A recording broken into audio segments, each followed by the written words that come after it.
Let me bring the Brattleboro Selectboard meeting to order for Tuesday, February 3rd, 2026. This is a regular meeting of the Select Board. Let's see. John, has the meeting been properly warned? Yes, it was. Great. Are there any adjustments to the agenda? All right, seeing none. Chair remarks. Well, now that the budget discussion is put to rest for the time being, I'm happy to report that the Select Board can begin work on our Select Board priorities that we identified at our retreat. And I'm just letting you know what those 5 things are. It is increase revenues, advocate for state revenue sharing, work towards child safety zones, expand housing stock, and prioritize financial responsibility and health. I have been advocating for state revenue sharing, and I'm sure we'll hear more about that. And we will hear tonight about expanding the housing stock. So stay tuned as we begin that work in the upcoming months. And let's see. Oh, and I just want to mention that if there's a lot of people who want to speak this evening, and there's sign-up sheets for each topic. So if you'd like to speak on a certain topic, order is preferred if you sign up. So please do that. And John, do you have manager's comments? Yeah, just a couple of things tonight. Absentee ballots for the March 3rd town meeting day and Wyndham Southeast School District elections will be mailed to those who have requested them on or around February 11th. Voters may now begin requesting their ballots to be mailed by logging into their voter portal at vote.vermont.gov or by emailing the town clerk's office at townclerk@brattleboro.gov or by calling them at 802-251-8157. In-person early voting will begin on or around February 17, and an announcement will be made once that option is ready. Q3 taxes and water sewer payments are due on or before 5 p.m. Tuesday, February 17th. Please be mindful that Monday, February 16th is President's Day and town offices are closed for that holiday. That's all I had. Thank you. Are there Select Board members who wish to comment? All right, then. I would love to, actually. Go ahead. I just want to inform the viewers at home that I was snowshoeing with friends and I got a twig in my eye. So if you see me with a very red eye, that's the reason why. Gabbing with friends, not paying attention. I also would like to announce that I'm running for the 3-year Select Board seat for the election. Well, Amanda, there are a number of people on either side of the table who are running for office. Isaac, would like to make an announcement?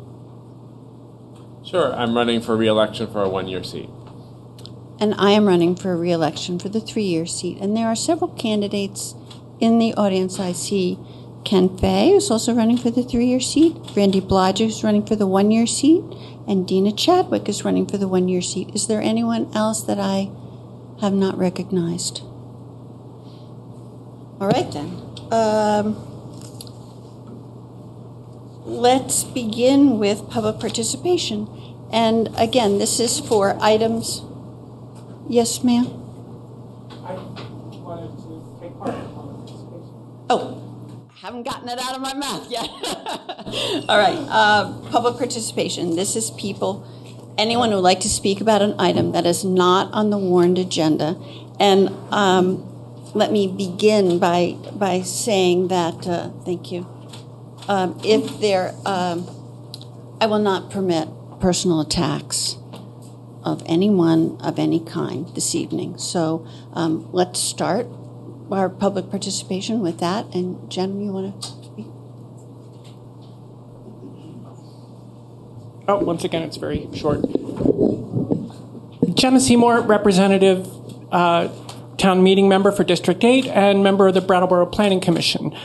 I want to address an issue that came up at last night's Planning Commission, and that was the fact that I often come to this mic and identify myself as a member of the Brattleboro Planning Commission. And I want to state to the Select Board and to the public for the record that at no point will I ever be speaking from this microphone on behalf of the Planning Commission. The reason why I identify myself that way is because I feel an ethical responsibility to the public of this town so that they are reminded of the positions of trust that I hold in this town. So if anything that comes out of my mouth from this microphone is something that they want to hold against me when my time for reelection or reappointment comes up, that is their right to do so. And I feel very strongly about openness and transparency in government. And so that's why I do that. At no point will I ever speak from this microphone on behalf of the Brattleboro Planning Commission without the express approval by vote in council of my fellow commissioners. I may occasionally speak my own opinion as a commissioner, but that should in no way be taken as the opinion of the Brattleboro Planning Commission. Thank you. Thank you. I have two names here. I'm going to start with them. Ivan Hennessy. Hello, Ivan Hennessy. I have two questions for you all regarding public safety. The first one is, when do you expect to have the walk signal call button in front of the Latches Hotel repaired? It lights up and it makes noises and it does not affect the signal in any way. And the other is, do you expect the south stairwell in the transportation center to be functioning before the north stairwell has to be closed because of the extensive rust on the railing that is, it's impressive, actually. It's kind of geometrical and it's growing. It's a fun little science experiment, but it's not going to be safe for much longer. Thank you for pointing out how well Brattleboro does rust. Okay. Randy and then Sue. Hi, Randy Blodgett, District 7 Select Board candidate.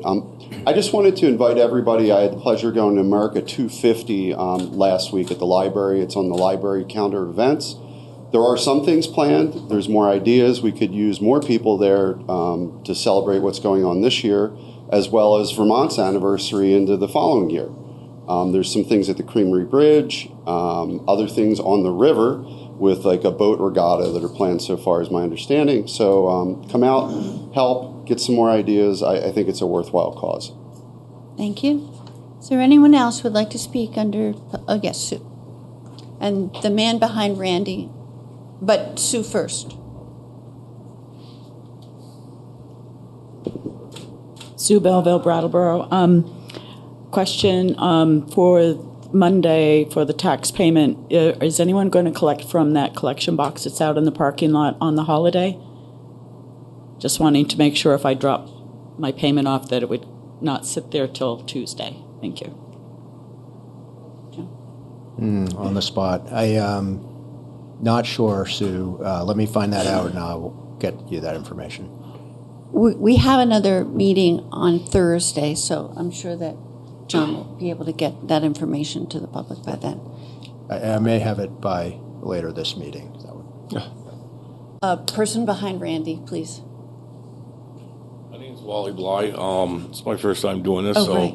I don't know if I'm doing it right or not. You're doing fine so far. I wanted to make some statements about BCS and some of the things I read online about what was said about them and kind of clear them up from my point of view.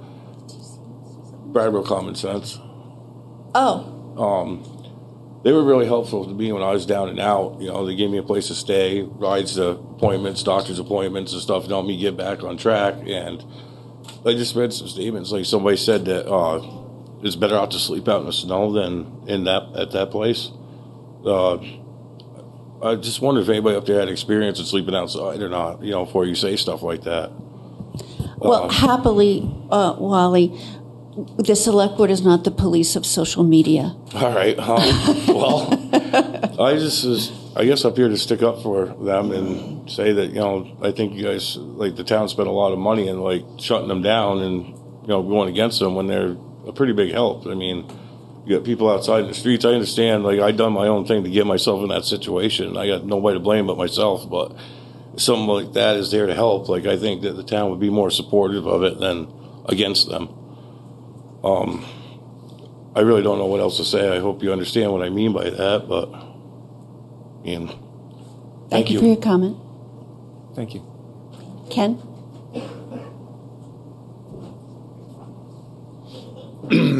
Ken Vey, District 8. I would just like to say that with the 6 people here running for office, that 4 weeks from now is Election Day. And I hope everyone here in this room, I assume everyone here in this room will vote. I assume everybody on watching online will vote. But I would recommend and hope that we get the people who don't vote to vote. 29% last year on a contentious year. You know, isn't that good? Get our neighbors to vote. Everybody probably knows people who don't vote. Ask them why, talk to them, speak with them, get them to vote.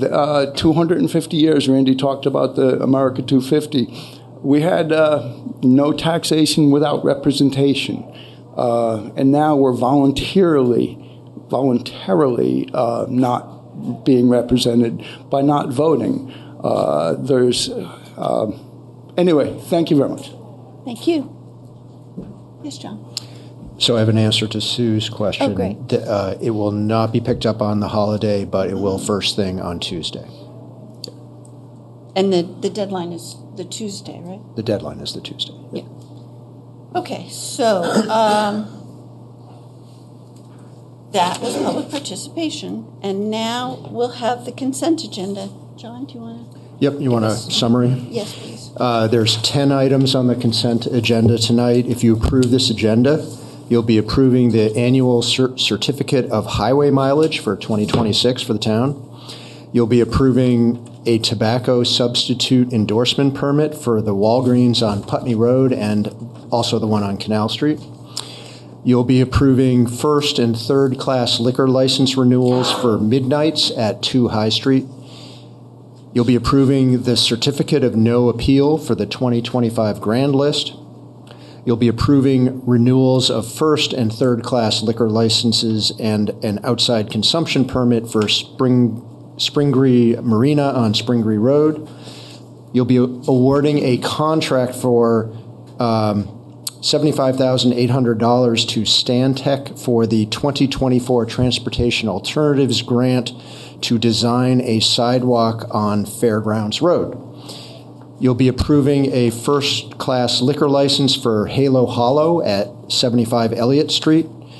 You'll be approving a first-class liquor license and annual entertainment license for Saffron Restaurant at 889 Putney Road. You'll be approving a contract with Southern Vermont Solar to install a photovoltaic solar array on the roof of the Brooks Memorial Library for a cost of $186,340. And finally, you'll be approving a parade permit for the Asian Cultural Center of Vermont's February 8th parade on Main Street from the museum to High Street and back. Thank you, John. Yep. Does any select board member wish to pull an item from the consent agenda? Seeing none, would someone like to make a motion? Isaac. I move to accept the consent agenda as presented. Great. Isaac has moved to accept the consent agenda as presented. All select board members in favor, please raise your hand and say aye. Aye. And that's 5-0. All right, on to the regular business. Item A, Town on Scene Media Management. John? Yeah, I can do a little introduction on this. So last week, the select board received multiple messages from members of the public regarding the on-scene management of media by town staff.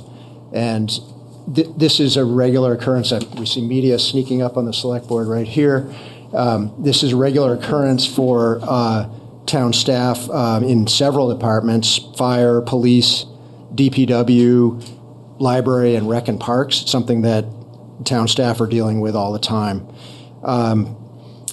I asked the town attorney to put together information regarding the concerns that were raised. And I just wanted to let the board know that all town staff receive training on First Amendment rights. This happens as any new employee is onboarded to the town, and also has been done for all current employees. Staff often get recorded by members of the public, and they're truly doing their jobs under the spotlight every day, and it's not always easy.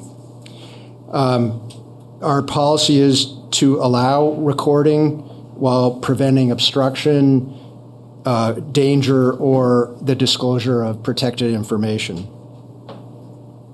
Town staff are available here to answer any questions that the board has about their experience with the public, including the media on work scenes.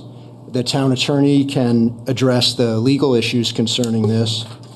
I've been asked by several people on different sides of this issue if we could please avoid personal attacks tonight. Liz, you mentioned that. I've also would ask if we could instead try to look at this issue from a policy standpoint and try to keep our emotions from overtaking our opportunity to really stay open-minded and curious about this. And if there's some improvements that town staff can make, we're open to doing that. So I would invite Bob or Hannah to explain the legal issues around just the things that we're up against as public servants. Thank you. And Hannah put together this memo that's in your packet. But generally speaking, the right to record public officials in a public place is protected by the First Amendment. So if you want to film, so long as you are in a public space and you're not interfering with the emergency personnel, whether it's the fire or police attending to a scene, so long as you're not interfering, you have the right to film. That's a First Amendment right. Some states have tried to put in buffer zones, and at least 4 cases have struck down such buffer zones on First Amendment grounds. So, and then John, you gave me a copy of a bill that's been introduced in the Vermont House that puts in a 25-foot buffer zone, very similar to a couple of these others that got shot down. So as that bill goes through the legislature, it's going to have to pass any of these First Amendment challenges, if indeed it makes it to being passed.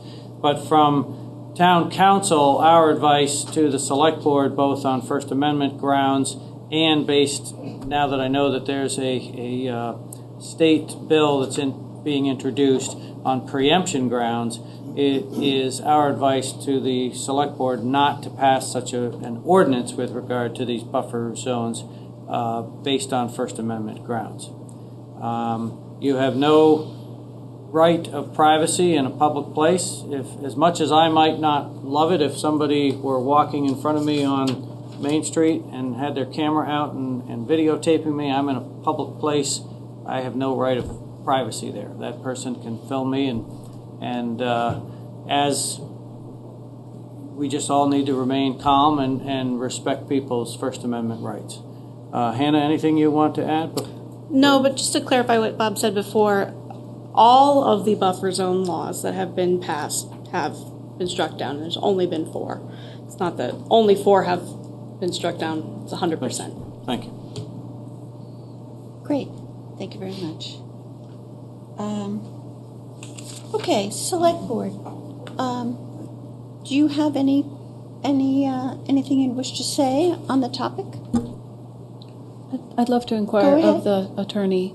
Hannah and Bob, can you speak to private property? What are the rules and boundaries there? With regard to private property, that's a private landowner can say no trespassing, get off my property, etc. If there's obviously an emergency there and the fire or police are responding, they have the right to, as first responders, respond, but the media does not, and especially if the private landowner says no, get off my property, that's a matter of a private property owner's right. One more question. Is it required of the is it required that the property owner articulate the no trespass, or can it happen from a first responder as well? It has to be articulated by the homeowner, or it needs to be posted, or there needs to be some notice to the person that's trespassing that they are trespassing. And if the landowner gives permission, then law enforcement can issue that no trespass on their behalf. Got it. Thank you. Oscar? Yes, thank you. It's a really difficult one. I completely share the frustration of everyone who's contacted us as somebody who's been the target of these sorts of things in the past. I completely empathize. It's infuriating. However, we don't get to pick and choose what the Constitution protects, nor should we. And the same rights that protect somebody doing something you might not like here in Brattleboro, for example, are also the same rights protecting people filming, ice in Minnesota, or many other things that people want to have a public record of. So often government is not the right remedy. It's difficult and unfortunate, and there are things that we all wish weren't happening, but it's not always our role to legislate that. To frame the public discussion, the parts I'm most interested in are the ones where the town does have discretion, particularly that transition from a public space to a private space. So that's something where I think we could have more conversation between meetings about understanding the parameters there. But, I've been wrestling with this for a couple days, and I'm not sure we have an option here. And the things we could try to do that would probably get struck down, I don't think I would want to do because of their broader implications. So sometimes the best remedy is to give things like this as little oxygen as possible, which unfortunately we're kind of breaking that rule here, but that's inevitable. And so I'm looking forward to hearing public comment and hearing what everyone has to say. Thank you. How about this side of the table? Nothing at this time. Peter? I'll just hold my comment until. Okay. Bob and Hannah, let me just ask, can you explain, or maybe someone else from the staff, a little bit more about what this training that the town staff gets about this topic, about the First Amendment rights and so forth? What I think you're talking about is what was John spoke to with regard to the First Amendment auditors who come and will film people, whether it's a clerk or somebody doing a job at Public Works. And the Vermont League of Cities and Towns puts on a training there that essentially says it's their right to do that. You need to be polite. As John said in his memo, the main issue there is be calm, be professional, do your work, and go from there. So that's the training that town staff gets from the League of Cities and Towns. And then that's a little bit different than an emergency scene where the police or fire are showing up, and they're trained and have their own protocols with regard to an emergency scene. And that's where you need to trust your experts with regard to that on how to properly assess either a crime scene or an emergency fire scene, something like that. Thank you, John. Yeah, and Chief Simons and Chief Hardy are here if you would like to hear about their approach on those scenes, if the select board is interested. Yeah, I would. Could we have Chief Hardy and Chief Simons come to the table?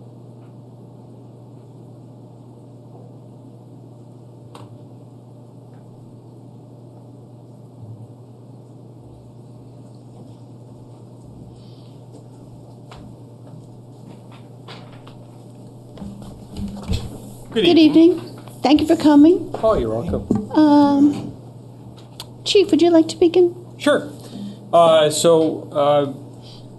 It's pretty, I think the dynamics between the fire department response and the police response are a little bit different. When we have an incident that's, I would say, large or intense enough for media to be present, we have a command post set up. And our experience and how the media responds to that is they always come to the command post. We're very obvious who's running the incident. They come to the command post, they'll ask the incident commander questions, they'll ask if they're allowed to take pictures of certain events of the fire, of the car accident. We'll allow them to do that within reason. Sometimes we say, hey, we can't talk to you right now because we're in the middle of an operation, so we never allow it to deter from an operation. My experience so far in Brattleboro, everybody's been very respectful. They've always respected my wishes when I say, hey, this is okay, this is not okay. And that's been our interaction so far. We have not had a lot of instances with, like on private property or where the scene is like just a traditional EMS call that doesn't have a lot of units involved. We also haven't had, they're not coming to the firehouse and saying, hey, we're demanding an interview with your individual people or anything like that. We do have a media policy that states, any and all interviews are done through myself or the assistant chief. So we don't, the rest of the employees aren't to just go talk to the media and share their opinions. Thank you very much. You're welcome. Chief Hardy? Yes, that's basically a lot of things that we put in place also, that only lieutenants are able to give any statements. It used to be lieutenants and sergeants, and then we narrowed it down to lieutenants. Or myself, of course, the captain or the assistant chief can give statements. We do control scenes, and if no one's interfering with the scene itself, then we don't interfere with them. If we need someone to step back, we ask them to step back. Most of the time, everyone complies with that, so we haven't had to place anyone under arrest for interfering with a scene. And I heard the question come up about private property. Every private property owner can trespass anyone. And I make sure that I let people know that. Anyone that contacts me that has an issue with a person being on their property or someone being on their property that they don't want there, that may be videotaping on their property, I advise them the same thing. Any and everyone can be trespassed by the property owner or the person responsible for that property. And once we trespass them, if they decide to return or not leave the area, then they will be placed under arrest. Great. So let's hear from the select board if they have any questions for the two chiefs, and then I'll open it up to the public. All right? I have a question for Chief Hardy, just to repeat what you said. So the steps of a private property owner or threshold, their first step is to ask the person to leave. If the person refuses to leave, they call the police department and ask for support in that. Well, that's Did I get that right? Well, the two different scenarios, if I may, because it can be a person, like there's no police going on, nothing going on from the police standpoint or an emergency standpoint. Okay. It's just a person that is on someone's property. Okay. In that scenario, the person can tell the person, I don't want you on my property, leave. And if the person doesn't leave, they can call us and tell us they want someone trespassed. Okay. In a scenario where it's an emergency situation, and if it's on someone's property or spills onto someone's property, that person may not feel safe or comfortable to tell that person to leave.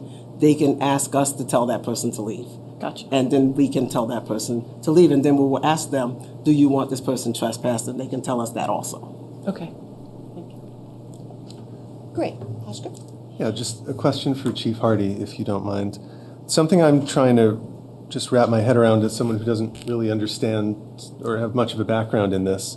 Obviously, there's been all sorts of media being shared of clips from people's shows and stuff like that. The scenario I'd like help understanding is the one where the officers are going into, they're leaving the street, going into a building, and somebody, fully out of sight of the street, down a hallway, to an active crime scene, or maybe a person with a weapon or something like that. What are the criteria you'd use to say to a member of the public, it's okay for you to continue in with us, or no, this is not the time for this and you need to wait on the street? What's that?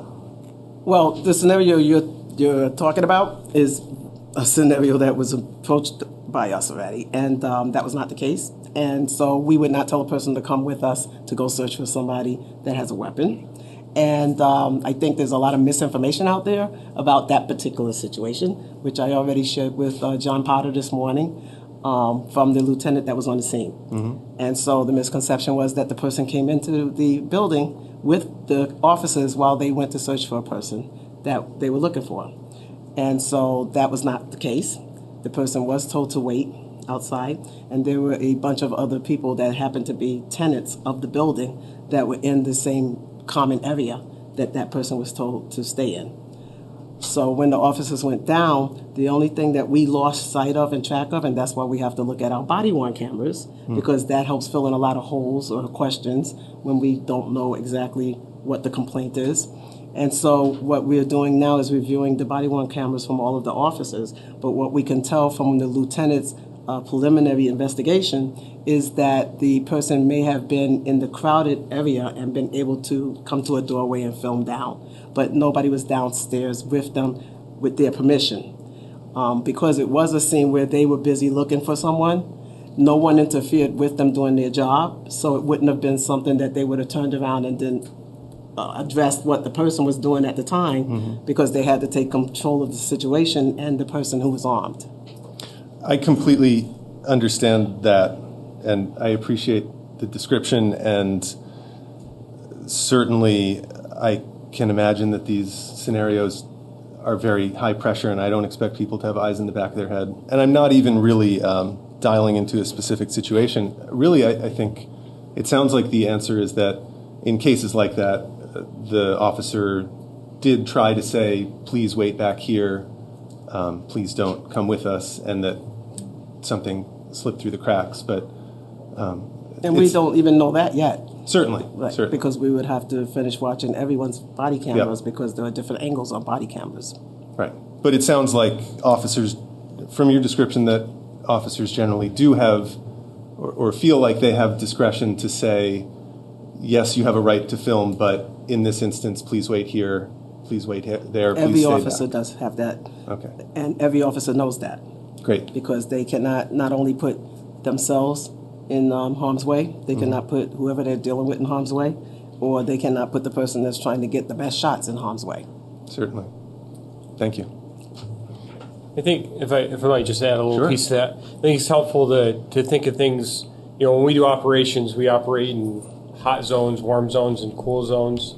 So when we identify a zone that's a hot zone, which is a high security risk, we don't allow people that aren't part of the solution into that bubble. But at the same time, there's a lot of chaos that occurs in the initial starting of a scene like that. So, to your story of slipping through the cracks, we do secure the scene, and police secures the scene. So I think as soon as I identify that this is part of the hot zone, we start clearing people out of that zone. So there can be a time where people are in that hot zone. Once we identify that, then we start moving them out of that zone.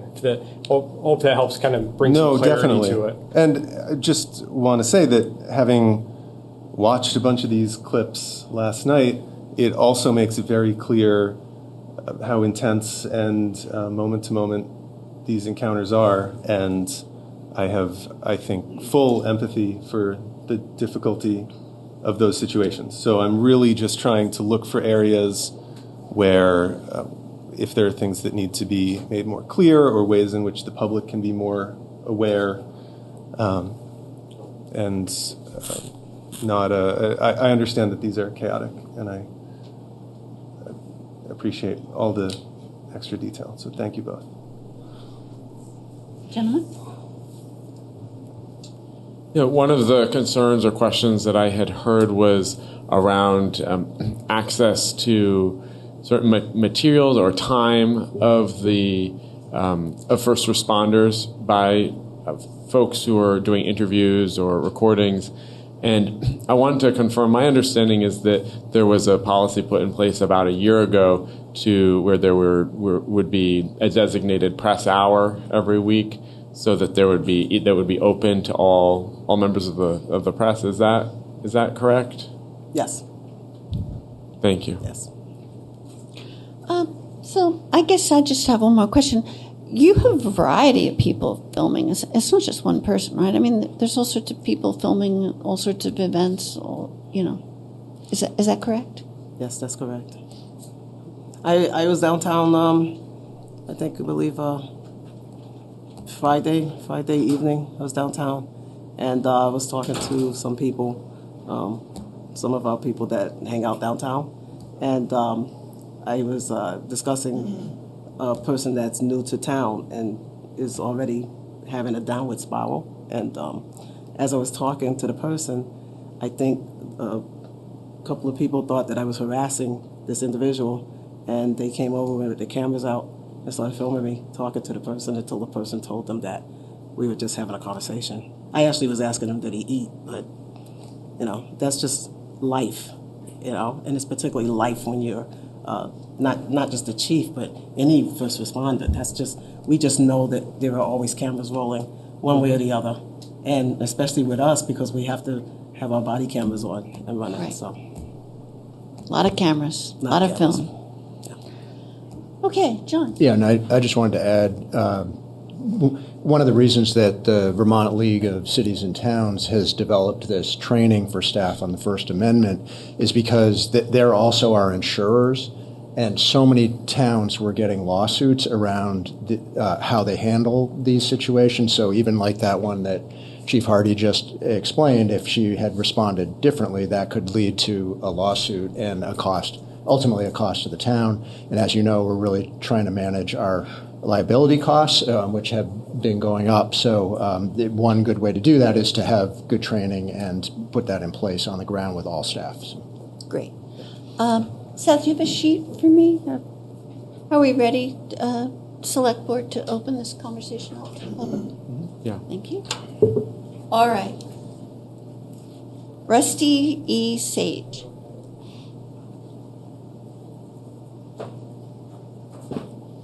Thank you. Rusty Sage, West Brattleboro. Elizabeth, as you stated, you're not the social media police. However, I know a number of you have social media accounts and have probably seen some of the comments that have taken place in regards to this. Some of them are pretty nasty, disrespectful on both sides of the aisle. So I think one of the things that tells you is this really boils down to who in particular is taking these videos. That is the problem. You got to take that into account. As Bob said, you can't really take away the First Amendment rights, and I think it would be a waste of time for the Select Board to try and change something at a town level that's already written in the Constitution. As the chief stated before, when they were speaking, they have different zones. They have different protocols for safety on scene. Your fire, your emergency services officers are all trained in scene management. So I think it would be best to leave that up to them. A couple of other points that I wanted to point out, and Chief Hardy, you may correct me on this, Public Information Act. I would assume that the cameras that are on Main Street that are recording could be disclosed to the public if they recorded something. Is that correct? I would believe so. I mean, we have not run into that, but okay. I would believe if the SA said so. So if there was an incident right underneath one of those cameras and it caught that incident just as close as Planet Hank did, that's getting the same information as Hank does. That could be disclosed to the public as well. Another thing to think of is the benefit of having media on scene. Arsonists have been caught from media being on scene of fires, taking pictures of the crowds. Crime scenes, criminals have been caught on the scene of a crime by the media. So, keep that in mind too as you go forward with this. Thank you very much. C. Mark Colster?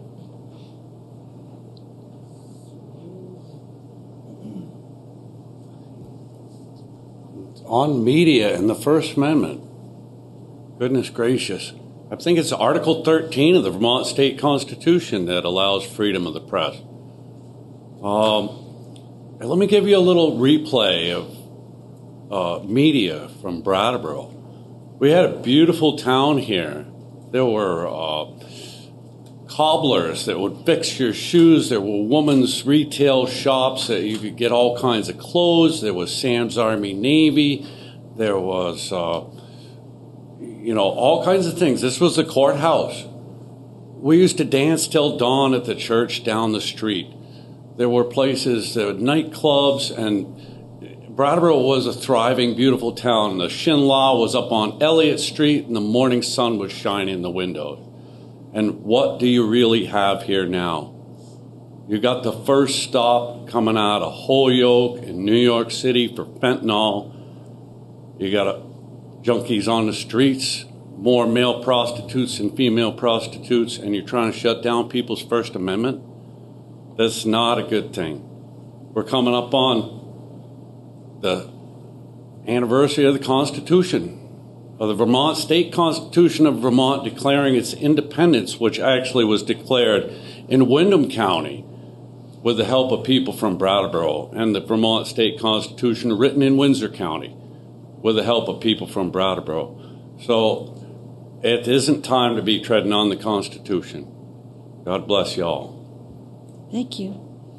Akhil Srivastiana?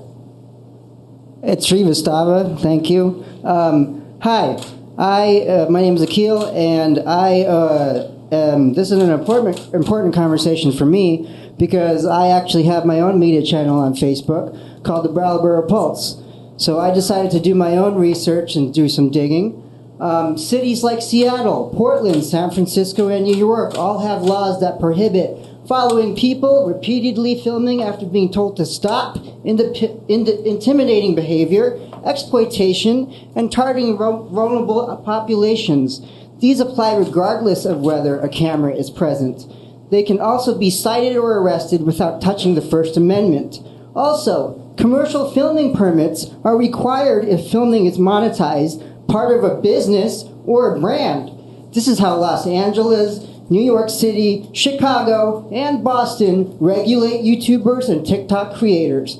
It doesn't ban speech, it regulates commercial use of public space. We are trying to regulate Hank's behavior, not his freedom of speech. Hank is allowed to film, edit, and post whatever he wants for his own political agenda, but he is not allowed to harass, stalk, intimidate, obstruct, or exploit people, camera or not. No personal attacks. That was not a personal attack. All right. But this is, hey, you want this? You need it. Hey, stop it. Thank you. Marcia Birnbaum.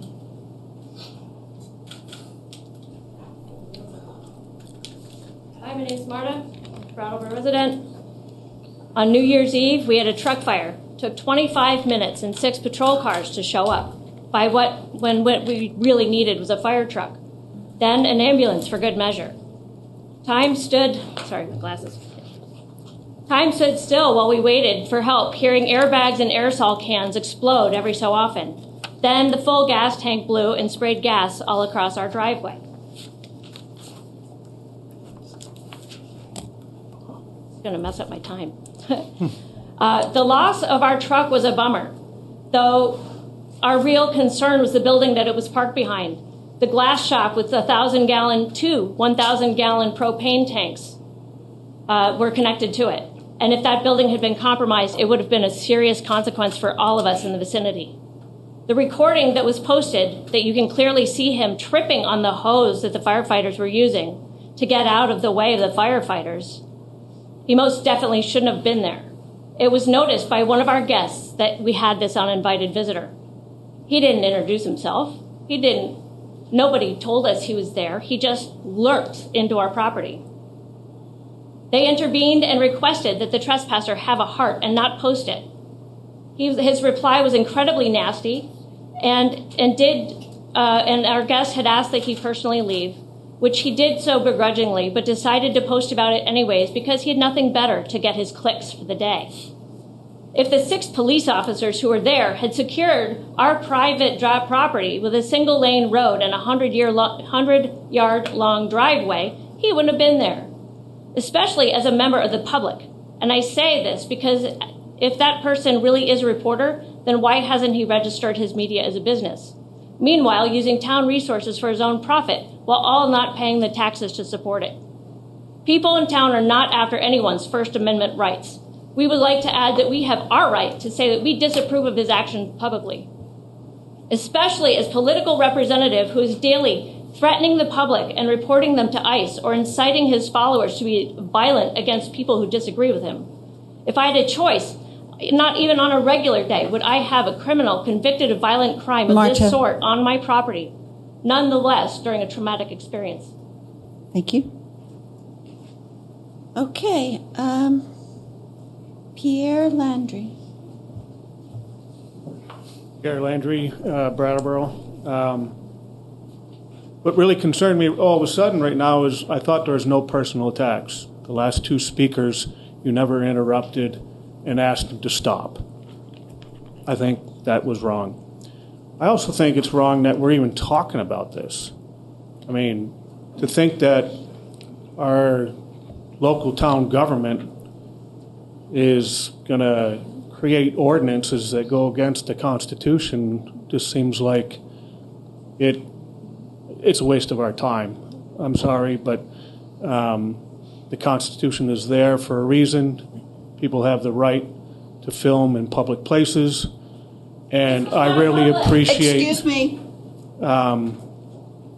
Chief Hardy and Simons with their expertise and knowing that they will. If you don't put those things down, I'm going to ask you to leave.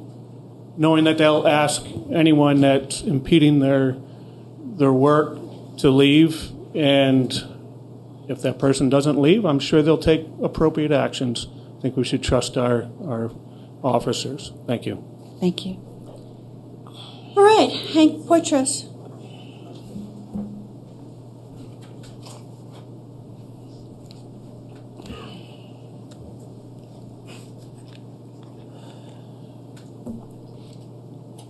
Hello, everybody. I'm Hank. I run Brattleboro News, Planet Hank, which we're all discussing at immense length for some reason. As everybody is discussing the First Amendment rules over this select board, over this town, over this country. And so I'm going to read something here. I'm Hank. I am known as Planet Hank, a citizen journalist and a videographer in Brattleboro. I am speaking in response to Ms. Berry's recent complaint, which contains numerous inaccuracies, misrepresentations, and false allegations about my conduct. This appears to be a personal attack aimed at restricting my First Amendment rights to film and report on public police activities. There is no evidence of harassment on my part, and her efforts to silence independent journalism are unwarranted and unconstitutional. Now, I'm going to go through specifically via the correspondence that she sent everybody and, some of the dialogue and back and forth that we've, had. You've got 54 seconds. Okay, that's fine. You don't want to let me speak about me, that's fine. I'm letting you speak. But anyway, VSP Directive 350 does not exclude citizen journalists, even, that was a misrepresentation and a mischaracterization of the law. Number 2, tactical liability and safety. So I have over 1,000 videos plus 1,000 more that I haven't posted for my own reasons. And this has never come up that I have contaminated a police scene, that the officers, if they felt like I needed to move back, that they didn't tell me to move back and I wouldn't absolutely move back. The situation with this woman saying that I was on her property, she can hold up whatever sign she wants now. She should have put those signs up on her property and I would have been like, oh crap, no trespassing sign. But in our state, and in almost every state, when there's a public emergency, such as a fire, which is specifically listed, someone for the purposes of gathering news information can in fact follow first responders and film it, and then immediately leave, which I did. As soon as they asked, or somebody, I didn't know who it was, they said, hey, blah, blah, and I said, okay, and I just got in the car. There was no rude anything. There was no response to that. Moving Madam down. Chair, time. Your time is up. It says I have 26 more seconds. No, it's those numbers are going up. But anyway, Madam Chair, time. Excuse me. Thank you. Okay. First Amendment. All right. First Amendment. Kick it back to the select board. No, we have two more commenters. Marta, and then I don't know who that other person is. The second one's Jessica Dolan. Okay, Marta. I actually didn't feel like the question, clarity from the answers to the questions. The question I wanted to, learn about is someone allowed to follow first responders, like into someone's house or into someone's apartment? And my second question is, whether that's true or not, I just want to clarify that it is upon the person who owns the property to say that they don't want someone filming on their property. And if they do, will the police take action in the moment? Who wants to answer that question? Like into your house or apartment. Thank you. Bob or Norma, you want to answer that question? The answer, and correct me if I'm wrong, Chief, but no, you can't follow an emergency personnel into a private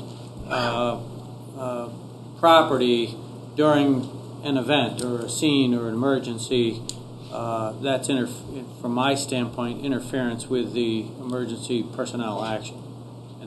And I would expect, though, correct me if I'm wrong, that the emergency personnel would say, stop, we need to deal with this hot zone, as you call it. Yes. And I think Chief Hardy just said that if there's someone on their property and the property owner wants them to leave, that if they don't feel comfortable, they can ask the police, and the police will tell them to leave it. Is that what you were conveying earlier? Yes. Very good. Okay, thank you. All right. Liz, yes. I think there was a distinction, though, which is what the town attorney was saying, if I'm not mistaken, is that even if the property owner doesn't have to say, I don't want you coming onto the property, for the expectation to be that if emergency personnel is entering someone's home or private property, they don't. The owner of that property doesn't have to say, I don't want media here. The expectation would be that the emergency personnel would address. But there is, Hannah, you were saying something about no trespassing signs being appropriate. Yes, this came up in our prior discussions regarding trespassing. There needs to be actual notice in the form of either verbal communication or signs or placards or something to indicate that you cannot trespass, but you can't get you can't say, like, I'm going to follow first responders onto private property because I have the right to film them. That doesn't supersede that privacy boundary, but that you can't be arrested for trespassing unless you've been given notice that you aren't allowed to trespass. Either personally or posted. Posted, yeah. Yes.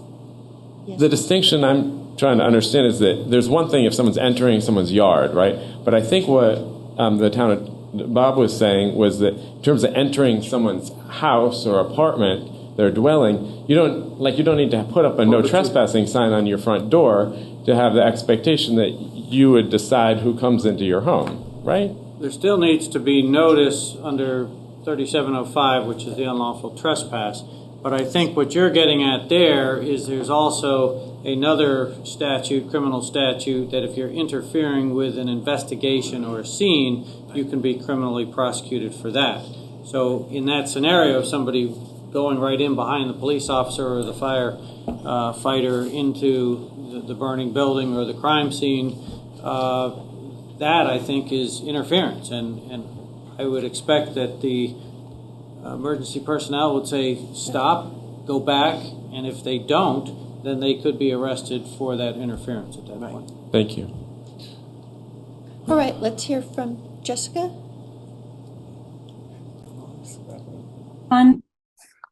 Let these two people. Can you hear me okay? Okay, Dr. Dolan, District 8. I just want to point out that the First Amendment constitutional right to free speech is not absolute. And that when it comes to a question of harming and exploiting people, that should not supersede people's civil or human rights.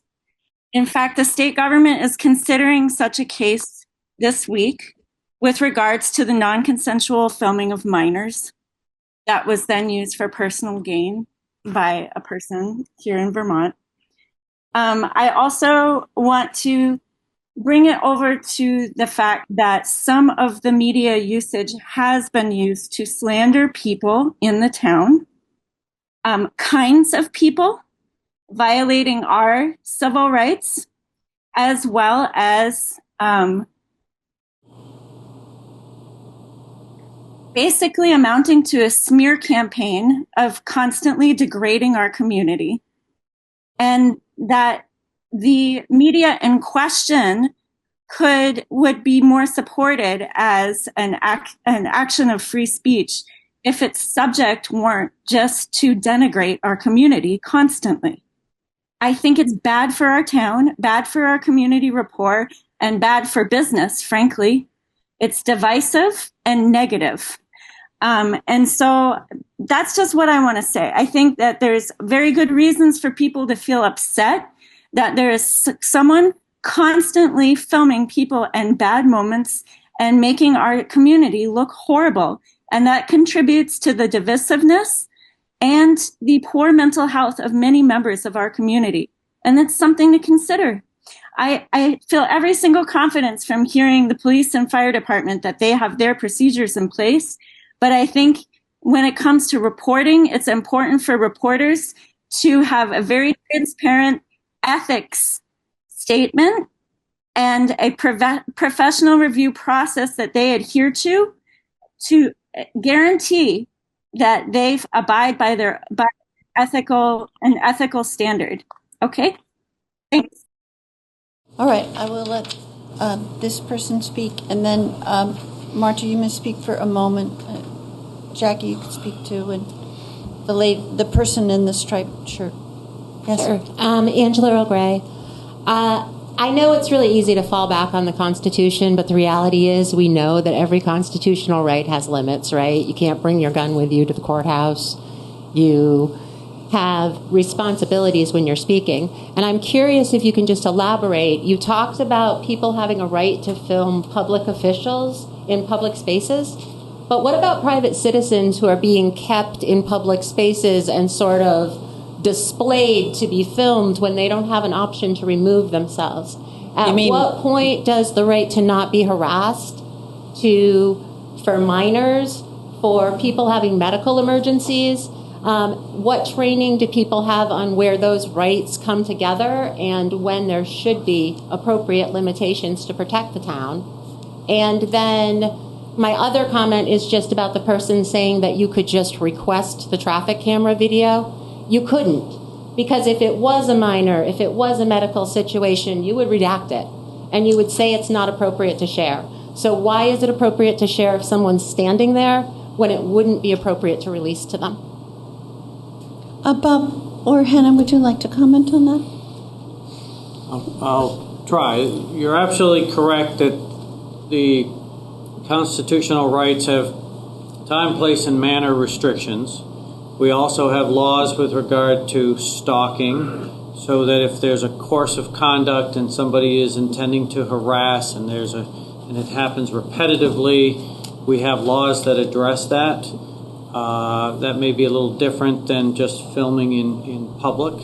We do have laws that have exemptions to what is a public record based on whether it has confidential medical information to it. So You're correct. There are lots of exceptions to a lot of our rules, or to constitutional rights. But from the standpoint of just being in a public place and being filmed, so long as that is not a course of conduct, harassment, and that's going to be a fact, case-by-case basis on stalking issues. But you have the right to do that if you're on public property. So it's really hard to answer that question in a vacuum without a case-by-case or specific examples. But Excuse me. Now, did a select board member, did you raise your hand? Yeah. Yes. Just a clarifying question for Bob. In those cases where, there's a First Amendment right, but somebody is, let's say, committing the crime of stalking, the recourse there would be some sort of criminal action, right? Absolutely. You would call the police would investigate the circumstances involving the alleged stalking, and then if that's sufficient, then the state's attorney would bring a criminal information on that. Okay, thank you. All right, we have just a few more commenters, and then we're going to wrap this up. So, Jackie.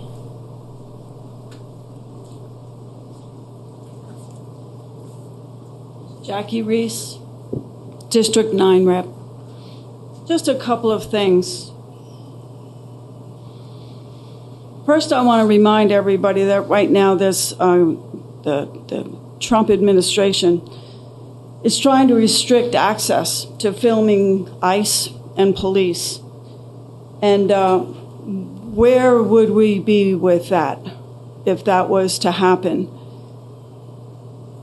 And if it was restricted to post those videos, there would be no accountability. And this is also a reminder that a restriction is not on a single person. If you start putting restrictions, you can't say this just applies to this person. It has to apply across the board. So if you're going to restrict filming of incidents that include the police and the fire department and other agencies of this town, it's going to be across the board. And we don't know what will happen with that in the future. So, as for minors, filming minors in these situations is what brought Liam Ramos home. Let's not forget that.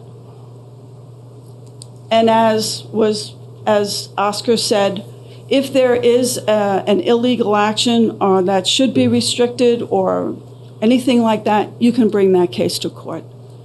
You can call the police on it, and they will respond.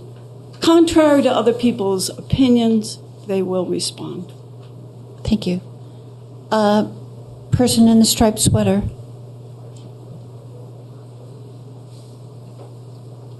Hi, Carly Chickering. My question is something John brought up. He brought up the point that we need to limit liability, right, for our town. And I'm just thinking back on a few of the social media, YouTuber things that I've seen that have brought that question into my mind. For example, there was a time when someone conducted a police chase up 91 on his own. Thinking about the situation that I think Chief Hardy was probably alluding to earlier, where it appears that someone was filming very close to a scene where there was a weapon drawn and someone on the floor inside a building.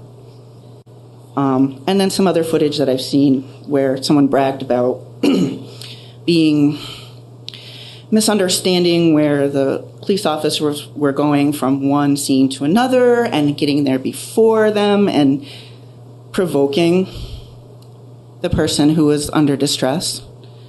And I guess my question is just mostly about, if can any of that be traced back to, inappropriate relationships or communication that could become a liability for us? Thank you. Anyone to respond? No, I mean, Okay. I was just referencing what. Okay. Gemma, you have 2 minutes, and then Marta, I'll give you 1 minute. Hi, Gemma Seymour again. I just want to get some clarification on 13 VSA 3705. Subsection A is very clear about the requirement for notice of trespass to be affirmatively given. But subsection E reads, a person who enters a dwelling house, whether or not a person is actually present, knowing that the person is not licensed or privileged to do so, shall be imprisoned, stating that it's a crime. And I would like to get some clarification on what exactly would constitute then a license or privilege to enter someone else's dwelling house in a situation like this, because that says to me pretty clearly that affirmative access would have to be given in order for that person to be permitted within the residence. Our laws treat the area around a building and the interior of a building very, very differently. I think that's very well established in American jurisprudence. So thank you. Bob or Hannah, do you wish to comment on that legal interpretation?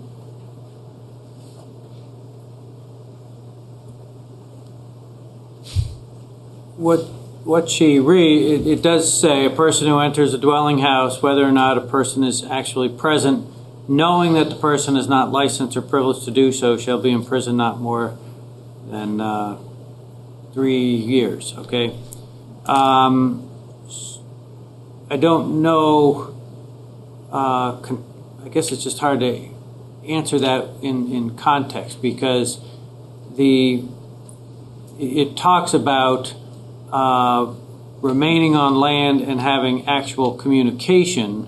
So if you know that you're not licensed or privileged to be there, theoretically there needs to be some notice to that effect. So I can look into that in more detail and answer that much better than I'm doing right now, hopefully. Thank you. But I will look into that. All right. Okay, can I ask a clarifying question? Sure. Yeah. So this has come up a couple of times, and a private dwelling means coming into my home, which I singularly own, that has no common areas. So I'm a little confused as to what we're sort of gravitating towards here. Are we talking about like a single dwelling home, like I own, or are we talking about an apartment building that has common areas? I guess I'm not sure. I'm just sort of asking general. Are you asking me? If that's okay. I would say that, in my opinion, an apartment building is different than a private residence in that the common hallway would be a relatively public space, but the second you enter the doorway of someone's apartment, that is a private dwelling. Okay.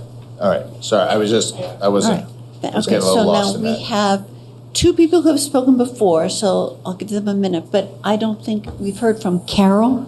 So Carol, please join us.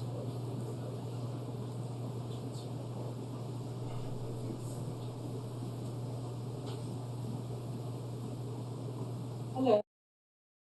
Hi, my name is Carol. Can you hear me okay? Okay. So first of all, I'm really grateful that we're having this conversation, more conversations about what we consider ethical. I mean, all of that is important. I also, what I see is that your hands are tied at this point, but this is the beginning. I don't particularly, I appreciate people that are out there recording. What I don't condone is the manner and the people that are, if somebody's doing it, I don't know. That's why, for the same reasons I don't buy the Inquirer.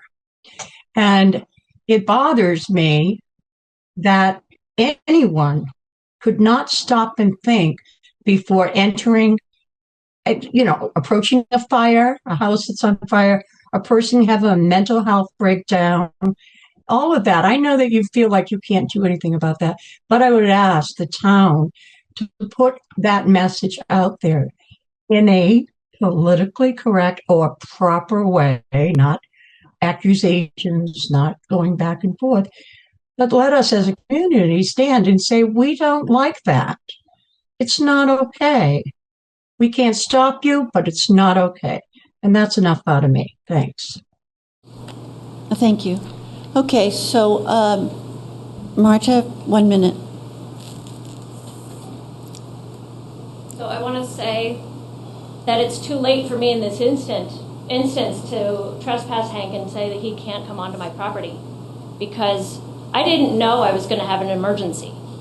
And so it's after the fact that he's already taken the tape and he's already made it public and he's already, you know, created an unsafe condition in our property. And the thing is that, you know, I think all community members who own properties should trespass him ahead of time. That way, when they do have an emergency, they don't have to worry about whether or not he's lurking in the shadows, because that's what he did. He lurked. And I also want to say that as far as the town trespassing signs go, I went and I got these. I mean, I have posted my land before, but it's a joke because it's 3 acres. And in my 3 acres, I'm only allowed to say no hunting, fishing, and trapping. There's nothing about other people. It's hunting, fishing, and trapping. So whether this is posted or not, it doesn't cover Hank. Thank you. Bob, people have no trespassing signs on their yards and property, and that avoids... Yep, for purposes of the no trespass statute, that's sufficient. Yeah. There are, and I don't have the law regarding posting your land against hunting specifically. I think that has to be done according to separately. But a no trespassing sign does work. Yeah. And when people say, you know, a trespass order, that means no trespassing based upon a particular event. Right. A no trespass notice or order that somebody has asked the police to serve on somebody is serving on that person, you are not welcome at this property. And then they're on notice for that, and that's very specific. You can also be on notice by virtue of a no trespassing sign, you know, on the fence or whatever, and you go on, you know, go past that sign, you're trespassing. That's Thank you. By placards and things like that. Great. I do think rereading subsection E, I think Gemma is correct with regard to that. That will, as far as going into a dwelling house, the key there is knowing the person is not licensed or privileged to be in there. So I think you do have, like in a common area, or if there was a party going on and are you invited to the party? You know, you're going to have nuances on that. But generally, just you don't have a right to go into somebody else's house, period. That would land you an unlawful trespass. Okay, right. great. So, sorry I didn't answer that very well before, but I wanted to look it up. That's great. Yeah. That's right. All right, so I'm going to leave the last 3 commenters to speak. Marta gets a minute. Let's start with Marta's minute and then have Zoe and Carolyn. Clarify my question, because we're talking about law and it's getting a little complicated. May I ask, or Ms. Chairwoman, may I ask each of the chiefs to answer? Is it currently the policy of first responders to actively stop press and others from following them across the threshold of a dwelling, house, or apartment? All right, thank you very much. Chiefs? So I think that happens in my realm a little bit less. I've never been in the position where I've had to stop somebody from crossing a threshold, but the answer to the question is yes. We would not allow media into somebody's private residence unless they had explicit permission from the homeowner or the resident. There was a situation that had made me uncomfortable. I was not present on scene where somebody had gone through a medical emergency, a traumatic emergency on private property, and it was filmed, but that patient had given the media permission. So although it made me uncomfortable, they invited him to film it. So I had no authority to, and it wasn't unsafe, so I couldn't stop it. Interesting. So, okay. Yeah. Chief Hardy? And we run into those too. I think that there's a misconception that we allow people or a certain person that videotapes everything and everyone onto people's private property, within people's houses, within people's apartments, which is not the case. We do not bring individuals in that don't belong in people's private space. What I do find is that the owners invite this person into their house, which we cannot tell them not to do. And also, I think that sometimes I'm uncomfortable. I mean, as recently as I was uncomfortable, but the person reminded me that they were an adult and they could invite whoever they wanted onto their property. So I think that there's, that misconception happens that we let a person just come inside while we're doing what we need to do inside someone's private property. And we are bound to protect people's privacy because there is an expectation of privacy within your private dwelling or your private space. Super. All right. Carolyn and then Zoe.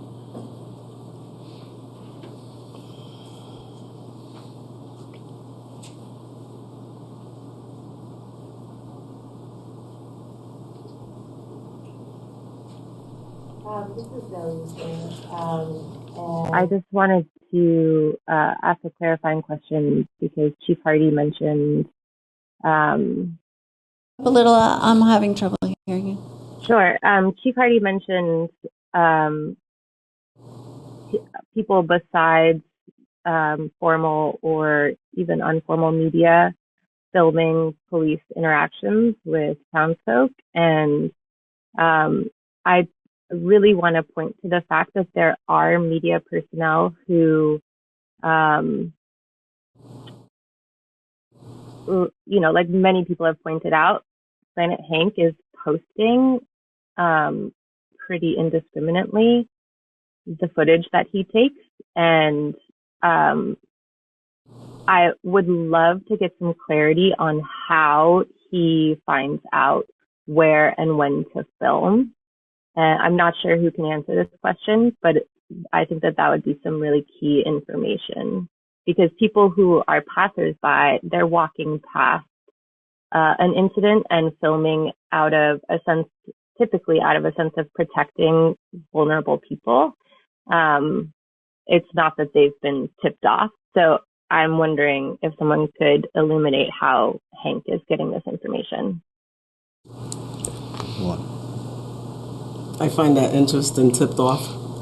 I find that phrase interesting when Hank will tell you himself that he has a very expensive scanner and he can basically scan anything, even when the calls come in before they've even been clearly given out to our people. That is how he is knowing how to go to places.